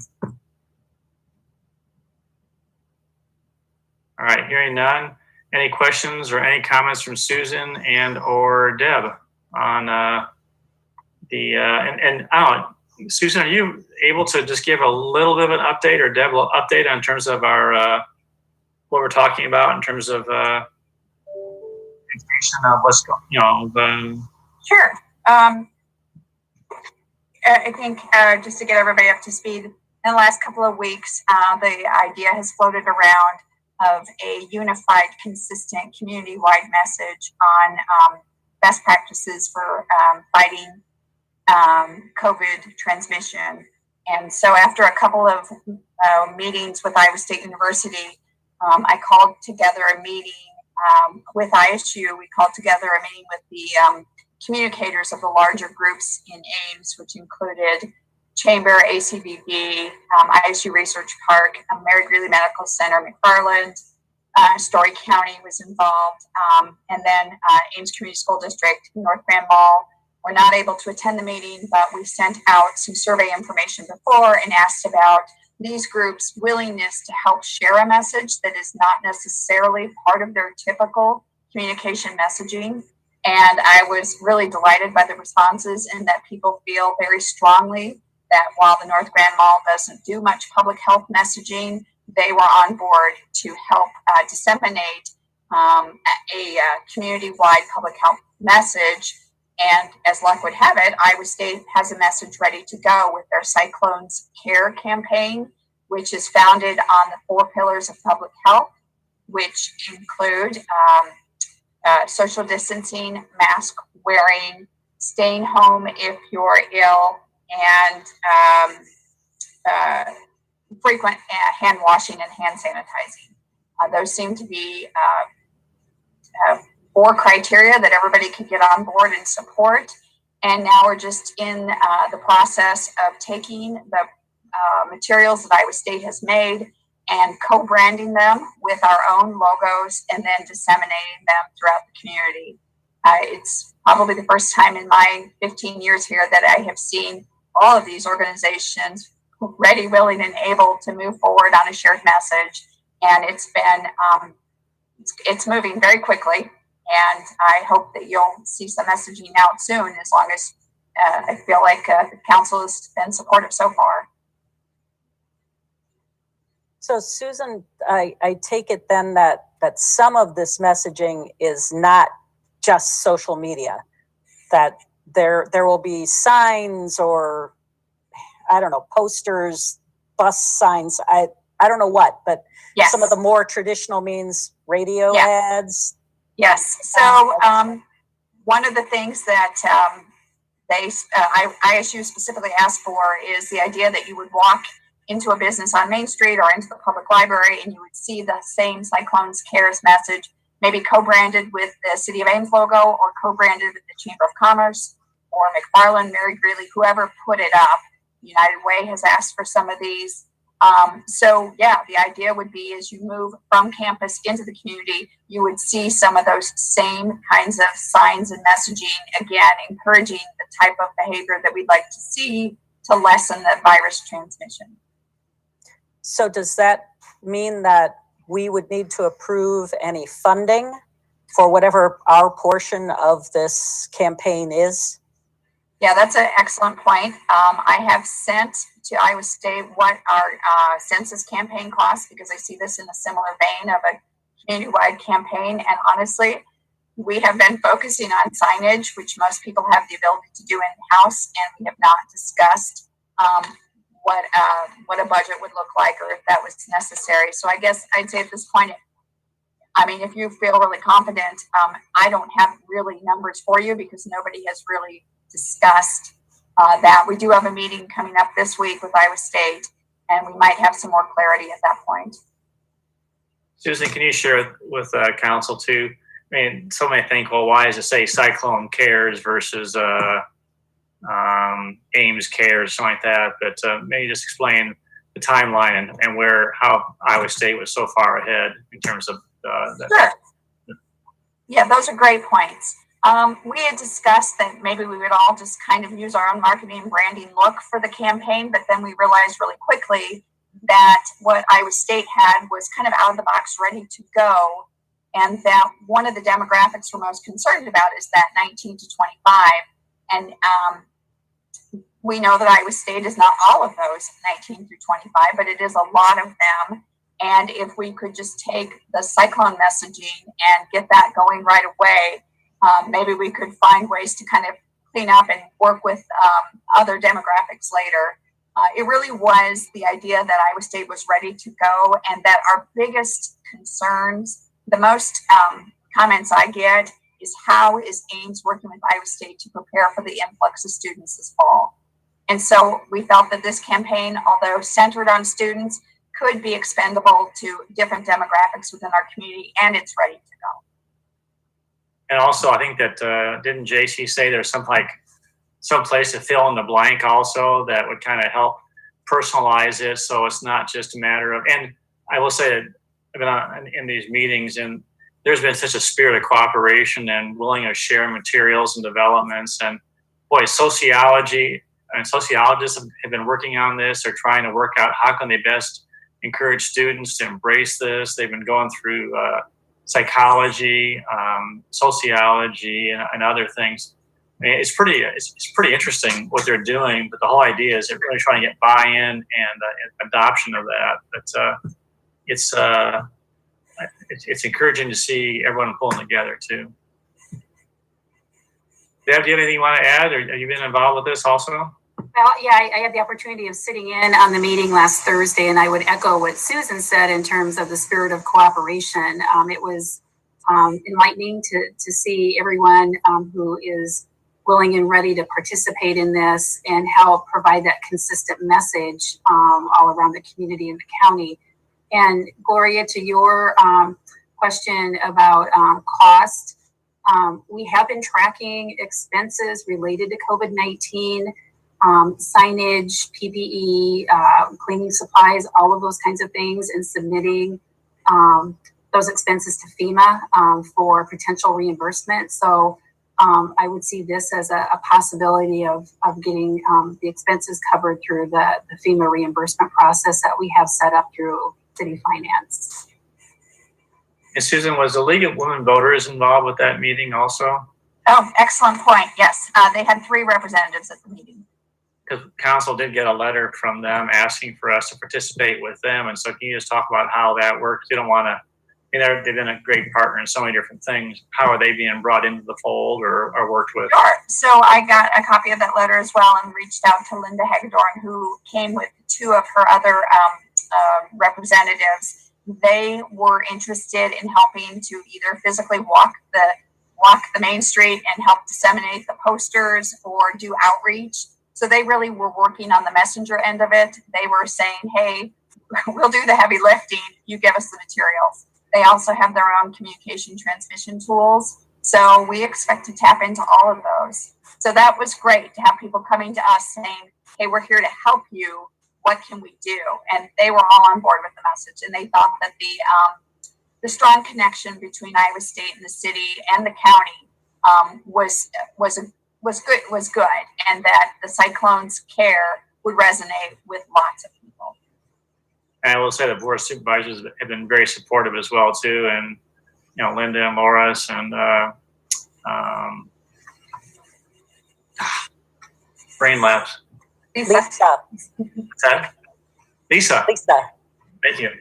Have all been very supportive, very interested. They've been on the Thursday night Zoom calls with Story County Emergency Management. And we have talked about messaging and face coverings. And so they're very supportive, and they want to make sure that that gets out to the county also. Susan, you mentioned that this was moving very quickly. When might people be expecting to start to see some of this information? So initially, Iowa State was looking to launch closer to August, but I think they've actually started posting things last week. So they've already moved. And we are working right now on co-branding a lot of the signage. And we have asked, we're helping some of our smaller groups like United Way and Story County do the co-branding so we can kick it back over to them and they can print. So it's soon. I really expect this to just keep rolling. And, we've started it. We're working on it every day. So I would hope you see it soon, and you can tell me. The other thing I might just mention too, and maybe you can think about this, Susan, is there was a letter to the editor in the Tribune just, posing a question is the city of Ames and the city and Iowa State, working together. And I think that it just points out that it'd be good for us, maybe I could help out or get some kind of letter to the editor, or basically just get out the messages showing how not only does Iowa State and the city are working together, but how everyone in our county is working together so everyone is encouraged. It's not basically a rebuttal as much as it is a celebration of the fact that everyone does care, and it's exciting to hear about the mall also being, part and parcel of that. I think it's a testament to a can-do, putting our shoulder to the plow, in Story County. And thank you for helping take the lead on that, and you and Deb both. So I have one follow-up question here. Is it, just to button this up, is it fair to understand the League of Women Voters' participation in the meetings previously as meaning that they're happy to go along with that part of the effort and are not really asking for a separate initiative in cooperation with the city anymore? I know you can't speak for them, but is that sort of the impression that is accurate? That's exactly the impression I got, and I did get a follow-up email from a league member who said she was really excited to move forward. So, that's great. Thanks. Yeah. Okay, any questions for staff on this? All right, before we go into any kind of motions, I'll open up public comment. Brian, is there anybody in the audience who's a participant or on the phone who would like to address council on this topic under a public comment? Mayor, I do not see anyone with their hand raised. Okay, thank you. We will close public comment and we'll circle back. Any motions or direction regarding face coverings or masks, including sending a letter to the governor or any kind of communications? I would like to move that we ask the mayor to send a letter to the governor requesting that we be granted authority to issue mandates if we so choose. I think that it's important not only for home rule that cities be granted this type of authority, but more so in the face of a public health pandemic, that we be provided with the opportunity to not only protect the health and wellness of our residents, but also protect the health of our businesses. The science is really quite undeniable that wearing masks is a significant thing that can be done to help mitigate spread. And I think it's absolutely ridiculous that we're completely disregarding this fact. And I think everyone needs to be aware that even if you set aside the public health implications, the idea that our economy is ever going to get back to any sort of normalcy is not going to happen unless we take this more seriously. I would second your motion. John, you're muted. Thank you. You probably all wish you could do it all the time, right? Just mute the mayor. All right, seconded by Betcher. And any discussion on the motion? Could you just repeat the motion part of it alone? Yeah, I mean, my motion is that we ask the mayor to send a letter to the governor's office requesting that Ames be, or Story County, however, she's moving forward with that, be granted the authority to issue mandates with regards to public health. My preference is that this would be an Ames matter. I'm not interested in having the county have any role in this. This should be something that our governance should address if we're going to address it at all. That's fine. I support that. So we'll specify that Ames. Rachel, did you have something you want to say? I just wanted to echo kind of what Amber said. I think it's really important that Ames has the authority to do something like this. And so I think contacting the governor and sending her that message that we'd like to have our own authority in this situation is a great idea. I think it's very important, given that we're a college town. And when you look around the nation at the spikes that are occurring as students return, I would be concerned that even if we are not one of the counties that are currently being considered for this sort of home rule, that we would need to be able to move swiftly if we see the need to do so. And I think it's only going to become more necessary in the future. So I completely support it. Rama, did you have something you want to add? No. Okay. Any other comments before we vote? Yeah. I'm a little hesitant on this, not because I think that we shouldn't have the authority to make rapid decisions. I think that's an excellent point that, by the time something happens here and then we appeal to the governor again to do something, then, it might be too late. The issue I have is if we're granted the authority, what are we going to be relying on to make this decision as to whether to invoke it or not? Because we don't have a medical board that reports to us. We really don't have a system. I mean, it goes the other way. What happens is that we get information from the governor, from the Iowa Department of Public Health, and from Story County Department, or Story County the Public Health Board. And so far, if you look at what they sent, they said a lot about mask wearing, but they didn't say anything like Ames should have a mask mandate. And it's unfortunate that we can't order one. Whereas they did say other things quite clearly, like that you should not have football games. I think they said that quite clearly, even though that's not something that they have the power to order. So I'm just wondering, and specifically, if we remove Story County from the scope of what we're desiring here, then we're really kind of left adrift. And I feel like we're going to be left sort of individually making scientific medical decisions without having a panel of experts that really answers to us. So, are any reactions to this? Well, with respect to the motion is really about sending a letter. Then it becomes a question of execution, right? In case it needs to be done. Correct. Yeah, I'm worried about what if we are granted the authority pursuant to the letter, then how are we going to be able to sensibly exercise that authority? So the question is we do have a medical board that we correspond with, right? We have Mary Greeley. And maybe we could look to them for this. I mean, that's our hospital, Municipal, and it's run by a board. So I don't know. That's just my idea, thinking about when you said we don't have a board but we do.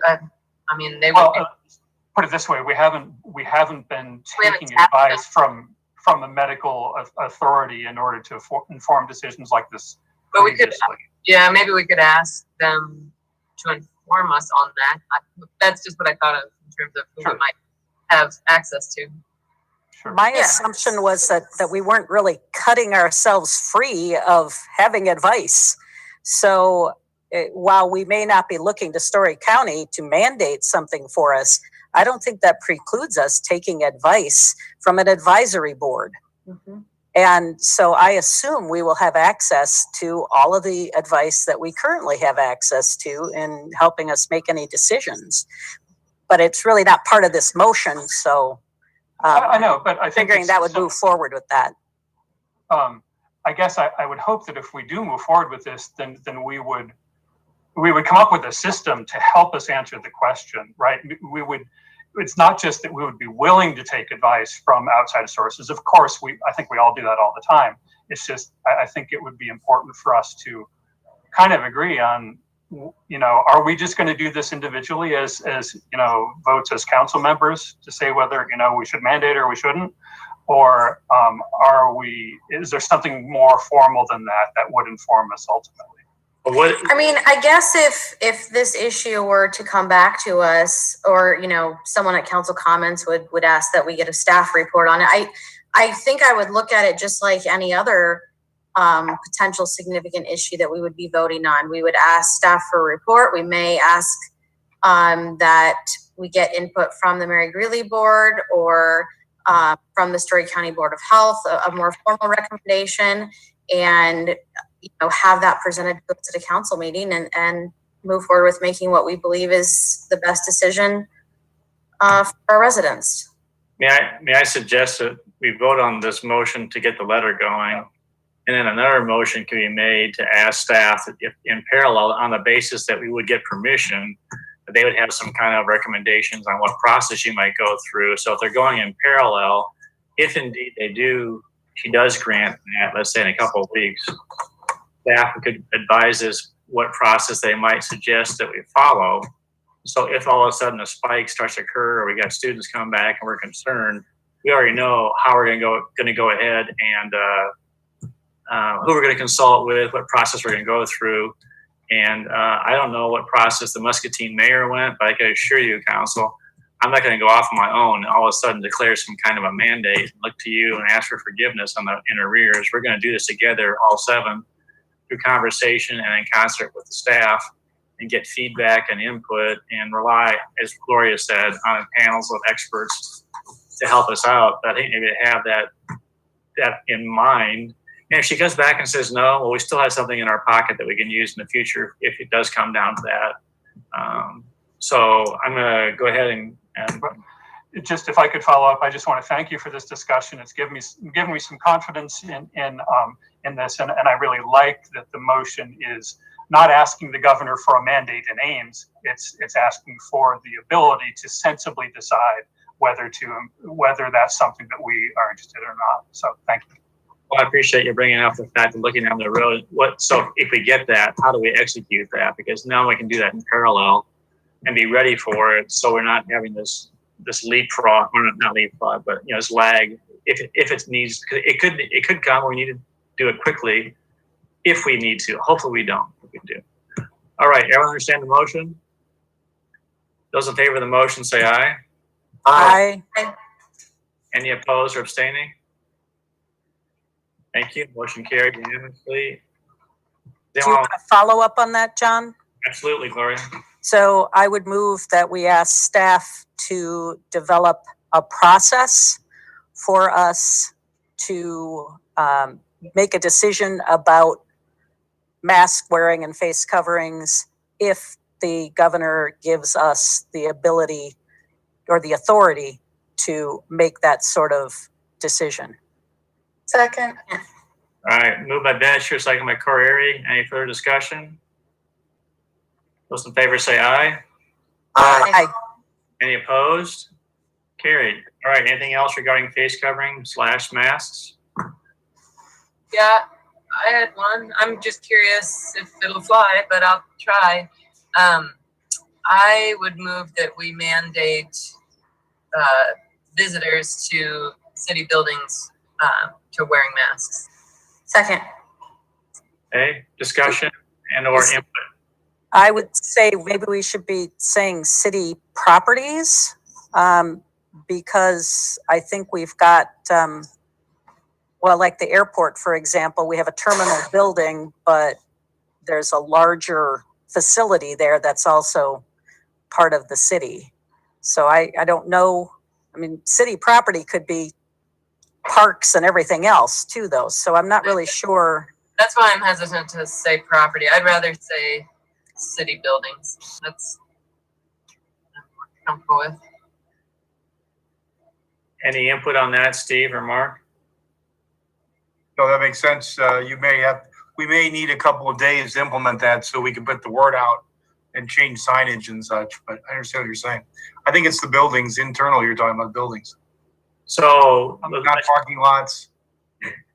So let's just role play for a second. Let's just say that someone comes into the library and they don't want to wear a mask. Are they turned away?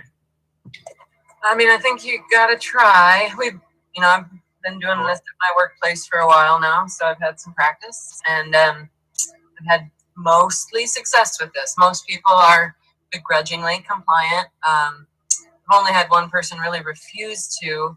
I think I mentioned to Steve in our pre-meeting, it might be a good idea to have a few face shields available for people who might have some sort of disability or something that might prevent them from using a mask. So a few face shields could be made available, I think, to help with that element of it.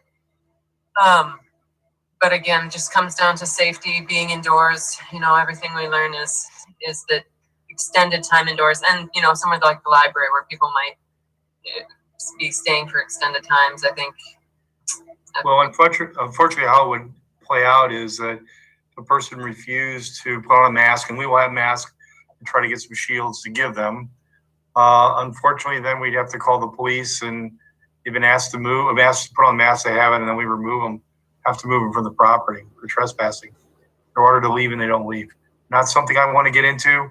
Could be forced into that for some people who philosophically do not believe government should require that. So. Yeah, I mean, I think I hear that. I do hear that concern. It's something that the private sector is dealing with already, and yeah, again, just safety. I think safety issue for me. Yeah, but I hope you give us. I don't know if I can give you an effective date. Can we just say effective as soon as possible for us to change? I mean, I just want to get some publicity out. We want to change signs. I don't want to hit people up tomorrow with it.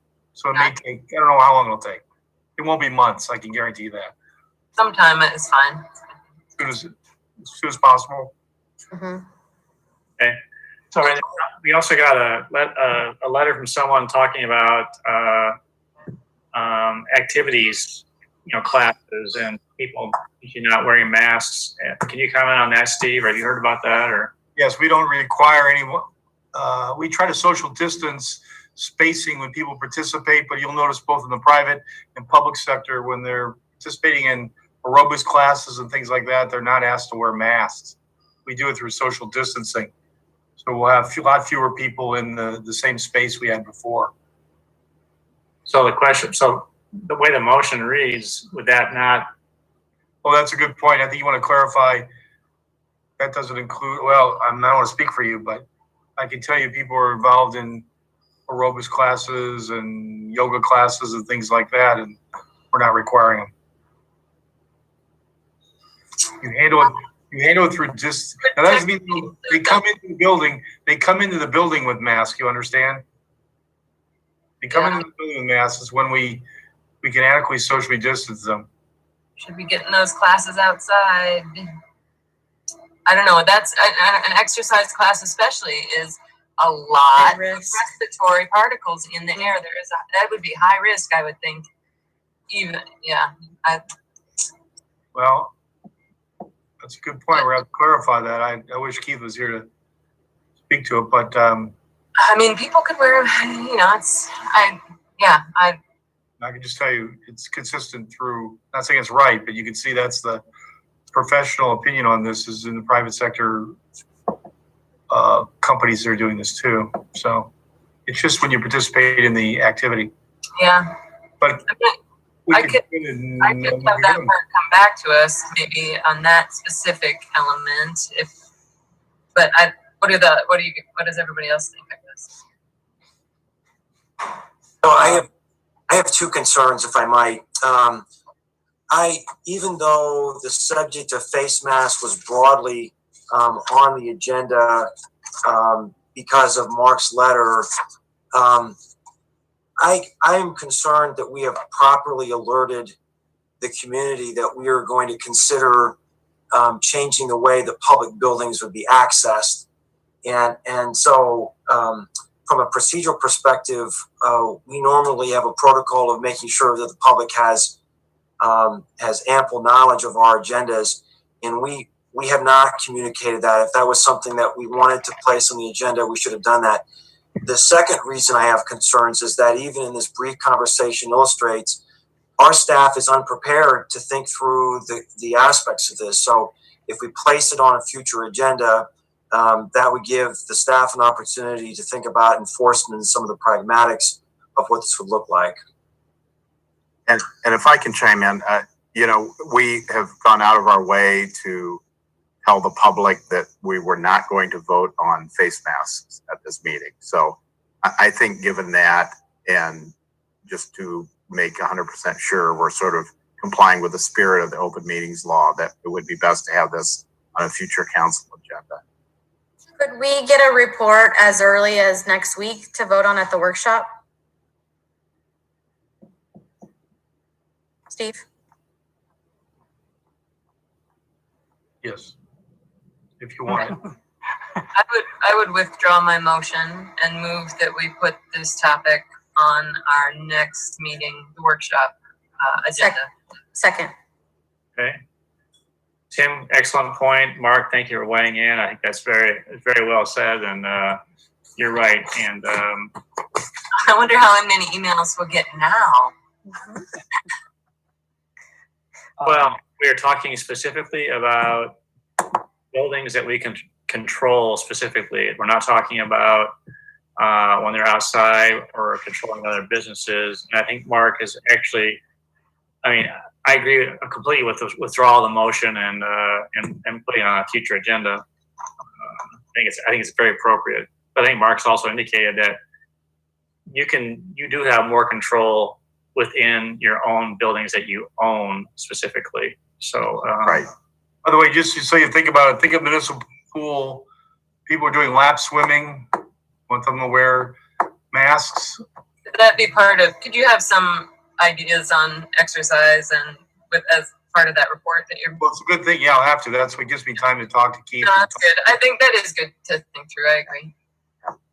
And Ron, when you're talking about this, you're talking about face coverings, right? Not just masks, but Right. also the shields And shield, yeah, or shields, exactly.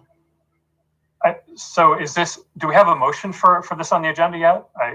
yes. Yes. Okay, so Made a motion to, and Amber seconded, just to put on a future agenda, and hopefully, I mean, with the idea being next week. okay, so if I could just chime in, I'm fine with having this on the agenda to talk about it more thoroughly. I'm otherwise kind of skeptical about this at this point, simply because I think that there is a notably heightened risk of angry confrontation with government officials. And last I heard, we had an absolutely excellent compliance rate with the phrasing that mask wearing is expected. And so I don't see what problem actually needs to be solved unless I'm missing some information here. I think that the current system, as I understand it, strikes a really wise balance between keeping people safe without getting too much in their faces. So if it comes to voting on this in a subsequent meeting, I'll be looking for evidence that what we would be moving to would be a meaningful improvement over that. I think we have to keep in mind that our role is not to ensure that we have done every last thing possible to make sure that no one is infected, but that we take the best measures we can to have a really good general practice to ensure that we don't gratuitously cause people to be infected. So that's kind of my thinking about it. Okay, everyone understand the motion? Those in favor of the motion, say aye. Aye. Any opposed? Motion carried. Right, anything else regarding face coverings? Otherwise, we're gonna move on to bars. All right, bars. Any direction to staff on this one?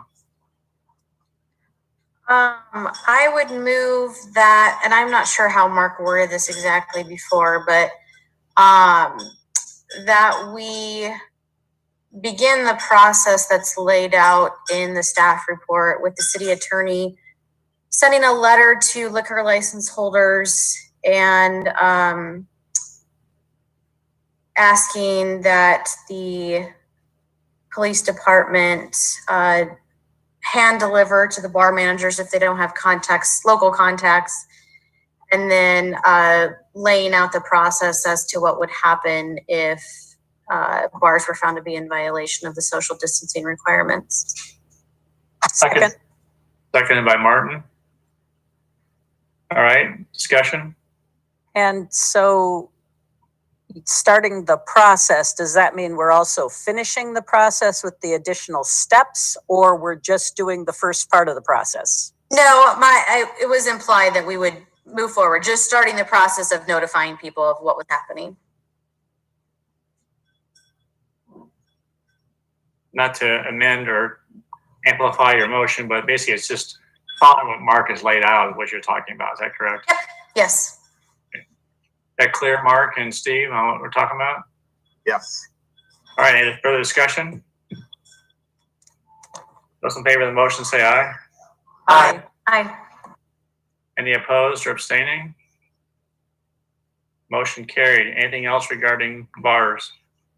I have a question because my internet cut out when you were having the discussion about this earlier. Did anyone mention letting Iowa State know that we were starting this process? Because I know we received at least one email from Joel Hochstein, who works with the compliance for off-campus students. And it seems like this process might be something that the Dean of Students Office would want to be aware of. But I don't know whether that was discussed or not.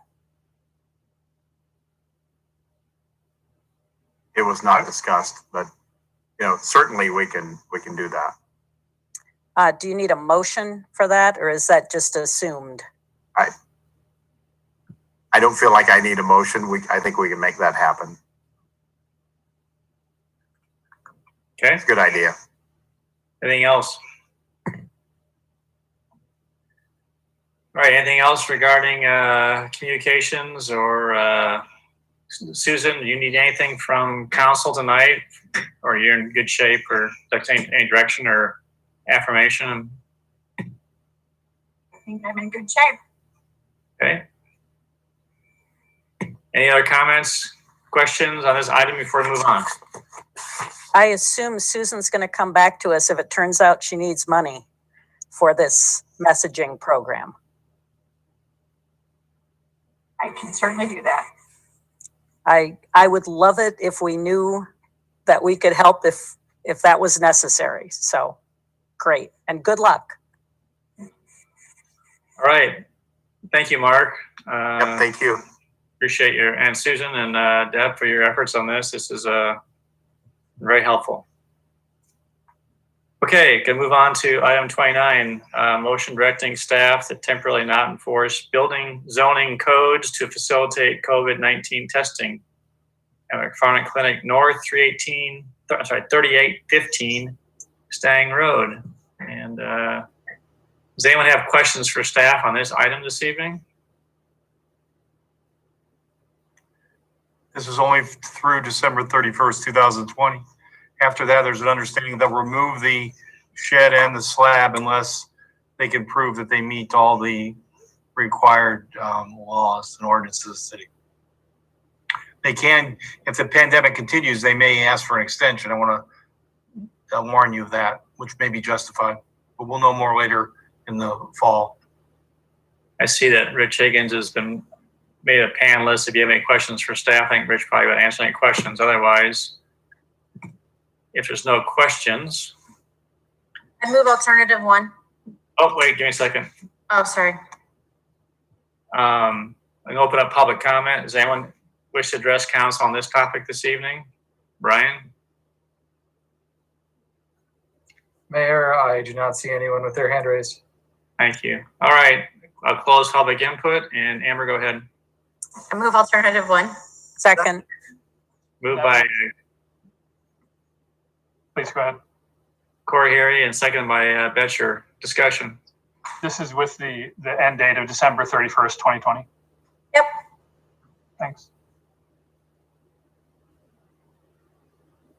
Okay, any further discussion? Those in favor of the motion, say aye. Aye. Aye. Any opposed or abstaining? Motion carried 6-0. Thank you very much. Thank you, Rich, for being available. Moving on to item number 30, hearing on nuisance assessments. Steve, anything on this one that you want to cover? No, I think it's self-explanatory. Any questions for staff on this? All right, I'm going to open a public hearing on the nuisance assessments. Is there anybody that wishes to address council under the public hearing on this particular item? Brian? Mayor, I do not see anyone with their hand raised. Okay. I will mention to council, you probably saw in the packet, there was one email from one of the people affected by that. So that's just for your information. All right, we will close public hearing. Entertain a motion on the resolution assessing costs of snow and ice removal and certifying assessments to Story County Treasurer. So moved. Second. Okay, moved and seconded. Discussion? Seems like we've got a few more of these in this last, I don't know if that's a trend or anything, but it is interesting. We've got a few more than normal on this.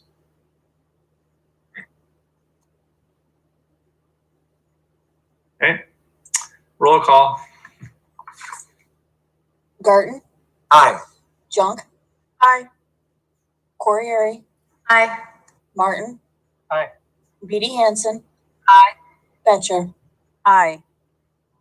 Thank you. All right, moving on to ordinances. Entertain a motion on second passage of ordinance to vacate a portion of city right-of-way adjacent to the south edge of 2400 Southeast 8th Street. Move on second. Second. Amber and Gloria. Roll call, please. Sorry, Junk, Aye. Corey, Aye. Martin. Aye. Beatty Hansen, Aye. Betcher, Aye. Garten. Aye. Okay. Item 32, entertain a motion on second passage of ordinance revising the parking regulations on Westbrook Drive. So moved. Martin, Second. Betcher, seconded. Thank you. Roll call. Corey, Aye. Martin. Aye. Beatty Hansen, Aye. Betcher, Aye. Garten, Aye. Junk. Aye. Thank you. Item 33, entertain motion on third passage, ordinance number 4416, establish restrictions on Duff Avenue. So moved. Martin, Second. Corey, seconded. Thank you. Roll call. Martin. Aye. Beatty Hansen, I can go through these with you. I think the first one from her is just informational purposes for the council, no action required. I believe number 2, the letter from Carol McKinley, is the same thing. I think it's just information for the council. Number 3 was a response to a request from the city council about how the Parks and Rec Commission, department could increase the number of community garden space. And Keith provided that to you. And that's up to you how you want to move ahead with that. Brian's got a memo responding to the request for MetroNet to show their service areas where they're building out to. You can answer any questions you might have. He also has a response dealing with his dealings with Ames Main Street regarding the paver project in there. I don't think there's any action required of that. And or the last one, I think, from the coordinator of the Lincoln Highway Heritage Program. So you might have I guess the 3, 4, and 5 might need some kind of comment from the council where we go from here. I'd move the community garden topic if we could put that on a future agenda. I'd move to put that on a future agenda. No huge time crunch necessarily next 3 months. Second. Moved by Brian and second by Amber. Discussion? One thing that would be helpful for the staff to help us think through, in some ways it would be easiest. I appreciate the memo. It would be easiest to just expand the footprint of the gardens that are there now. But I'm also cognizant of the value of placing some of these gardens in different parts of the community. And so if Parks and Rec could give some further thought to helping us think through the pros and cons of some of those other options. There's some of those there in the memo, but I'd like to got different locations in different parts of the city. Yeah. So, but I'd like to continue talking about how the location plays a role in utilization. I like the 3 they showed.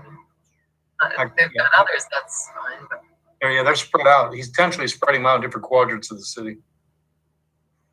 But yeah, you can bring up that discussion.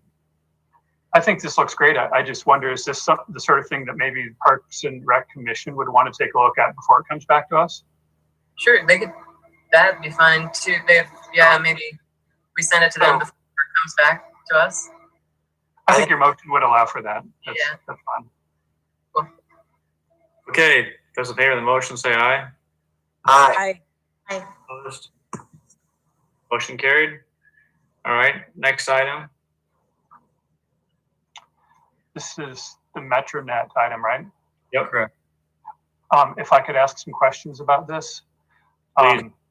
This was a response to the motion I made to ask MetroNet for their build maps as they said that they would provide to us as part of their build out for, I think, at least for identifying gaps in internet service throughout the community. So I have a few questions for Brian, I think. First, I guess, Brian, you've identified a couple of neighborhoods that don't seem to be covered here, including the Kingman Road area and the Ironwood area as well. So those have, a number of houses together, but they don't look like they will be covered here. Would it be appropriate to ask MetroNet for more of an explanation of what the difficulties are in serving those neighborhoods, or do you have a suggestion? Yes, I think that would be reasonable, and I can pass that along to MetroNet. I've asked them sort of informally what's the story with these particular areas, but something from the council might be helpful to ensure that we get a full and complete response about why those areas aren't included. Those seem to be, from my view of the map, the two areas that have the largest concentration of houses that wouldn't be served. All of the other areas that contain houses, it appears that it's pretty rural or newly annexed parts of the community, and so it might be one house every quarter of a mile or something like that. So these two areas, I think, each have several dozen houses that wouldn't be served. And my second question is the form of this map useful enough for the purposes for which the city would use it? Or are you satisfied with it, or would you like something better? Do we need to ask for something better? I suppose it depends on what we intend to do with it. It's better than what we have gotten from other internet providers, I can say that, but the format that we have it in, what you have as council members is the level of resolution that they provided it in. So it's not like a GIS layer that we can get down to the individual details on at the moment. Well, I guess I'm sort of relying on you for the needs here, just because we have the ongoing consultant-oriented study about what to do for covering internet service throughout Ames, and I don't know exactly how that process is going to go. I guess I sort of imagine that this is not that adaptable. So would it be helpful maybe to ask them if to work with staff to provide something that would plug into your needs better? We could certainly ask. I not yet knowing what we would do with it. I don't yet know what we would what we'd be looking for. But we could certainly ask if you'd like us to have in our possession a more detailed version. No, if you don't have a plan that requires anything better than this right now, then I don't think we should ask now. We can always ask later. Okay, yeah, not at the moment. Yeah, but okay, so I'd like to make a motion about the two neighborhoods then, if that's okay, John. Please do. I would move to ask MetroNet to communicate with staff about providing internet service to the Kingman Road and Ironwood neighborhoods. Second. Moved by Martin, second by Betcher. Any discussion? So, David, what would the purpose be? I mean, I think we can presume the reason why they're not providing the service is the reason why other internet service providers have not historically served all neighborhoods, because there aren't the units to justify the infrastructure. So is there something specific that you're hoping to accomplish with this communication? Yes, well, we can assume what they're doing, but it would be helpful to actually know why they're doing it. Given that we have an outstanding request for staff to engage in a gap filling exercise, these constitute potential gaps, and so that's why it's relevant in my view. But could you be more specific what it is that you hope to get from this request? Yes, I hope to get from them an explanation as to why they don't appear to be intending to serve those neighborhoods, because that explanation might inform the city when it comes to deciding whether we can fill in the gaps. We can learn from their knowledge of the situation on the ground there without having to rediscover it ourselves, if they're willing to tell us. It's a simple question. Yeah, my sense is that, I think we know the answer. Perhaps a better question would be, is there, would they be willing to enter negotiations about a level of subsidy that would be needed in order for those gaps to be filled? I don't think that's the next step. The next step, I think, is what David's saying. Let's find out what the issues are. I mean, they want customers, and so I think it's pretty intuitive to assume that they're not going to reduce the number of potential customers in their base. But we can ask them the question, but I'm pretty confident that's what they'll say. It could be some sort of issue with the topography. We don't know what it is. So I do think it may be helpful for us to learn from them if there's a technical constraint, what's the nature of it? Do we have an issue with not having sufficient utility poles that they can attach to? Or, we've worked with them in other areas to replace poles or do other things with poles. So it may be possible that there's some kind of a technical constraint that we can work through. It could be possible that there was just an error on the map. So I think, as Steve mentioned, it might be helpful to get this first step before we talk about the remedies. Sure. Okay. You're going to understand the motion? Those in favor say aye. Aye. Any opposed? Motion carried. Anything else, David, on this one? Thank you. While we're on this one, Brian, just out of curiosity, has anyone, are they up and running and providing service to anybody yet in the city? Metronet? No, we understand that they are conducting some testing right now on the first areas that they would start subscribing customers to. And Metronet has explained to us that they expect to begin new customer starts in the early part of August. Okay. I've also heard that they're lining up beta testers and are actually trying to get feedback on that very early stage of the implementation. Good. All right. And then also so we'll move on to the Ames Main Street paper wall discussion. Any action on this one?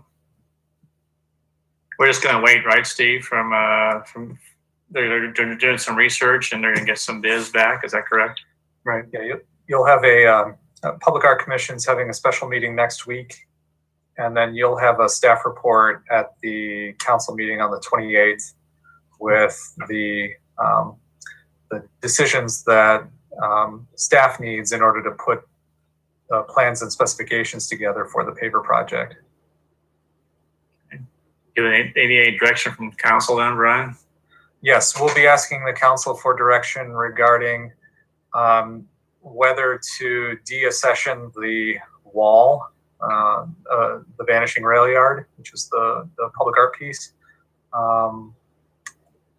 assuming that that's the direction that the Public Art Commission recommends, which may not be the case. And then we'll also be looking for your confirmation regarding the color and pattern of the pavers to be specified. This is important because this is the first segment of this paver project, and this is going to shape the look of the downtown streetscape for 20 years. And so we need to get it right now for the future phases of this. Steve and Brian, this is just a side note. That Levy Food Service at ISU, the layoff notice, Brenda from the chamber asked if she could get a copy of those because she's involved with workforce and just tracking. So I think it comes to the mayor's office, but when it comes in, you let Diane know if they could just copy and send one. They're using that. So anyway, all right. Anything else on disposition of communications to council? I don't think there is, but I'll make sure before I go on to council comments. Okay, Tim, council comments. Anything tonight? Nothing tonight. Thank you. David? Not from me. Thank you. Rachel? Nothing here. Thanks. Gloria? I just want to encourage people, if they're free, to do the equity training that's going to be offered for the asset joint funders. I don't know how many of you heard Keisha Scott speak at the NAACP banquet a couple of years ago, but she's very engaging, and I can only imagine that training is going to be really worthwhile and well conducted. So check it out. That's it. Nicole? No comments tonight. All right. Amber? Nothing from me. How about you, Rowan? I just had one quick question. It was a suggestion I got from someone after we talked about not resuming in-person meetings, and it was about the upcoming workshop in August about policing. They were curious if we'd considered meeting outside, and I realized we hadn't. We talked about the city auditorium. I was just curious, so I guess I'll just put it out there. If if it doesn't work, it doesn't work. But I was just going to see if anyone. So I'll move to put it on a future agenda that we discuss the potential for meeting outside for that workshop.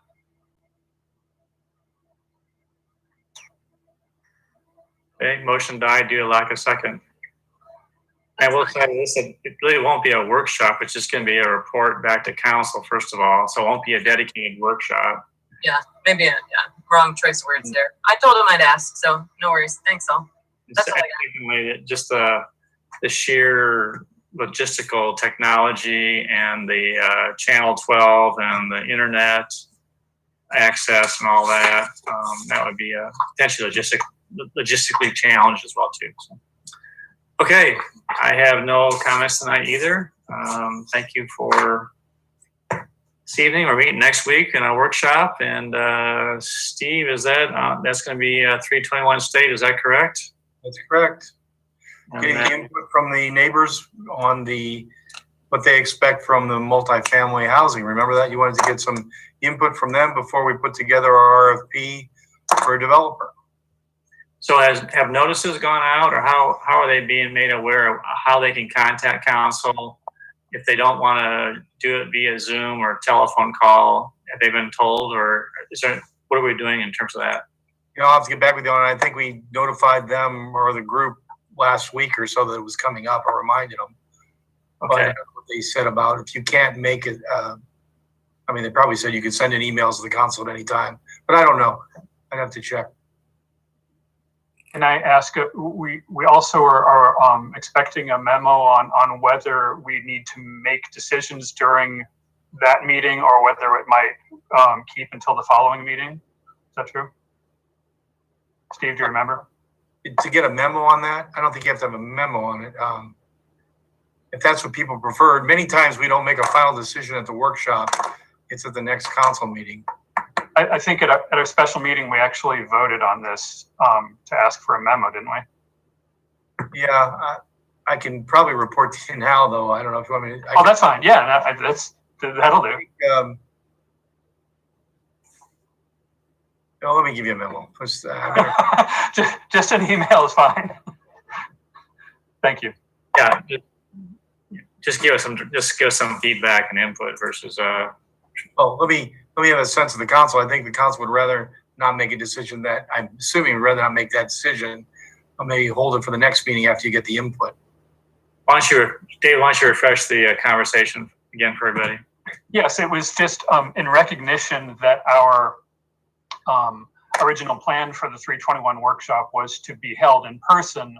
And then as time went on, it became clear that that was going to be difficult for us to do. So having decided that that is going to be a virtual workshop, I felt that it would be helpful, given the constituency that's likely to show up for this meeting, to have a gap of time after which we've received a staff report, we've discussed it thoroughly, maybe we've even indicated the direction we want to go in, but we haven't made the final or the initial vote on that yet.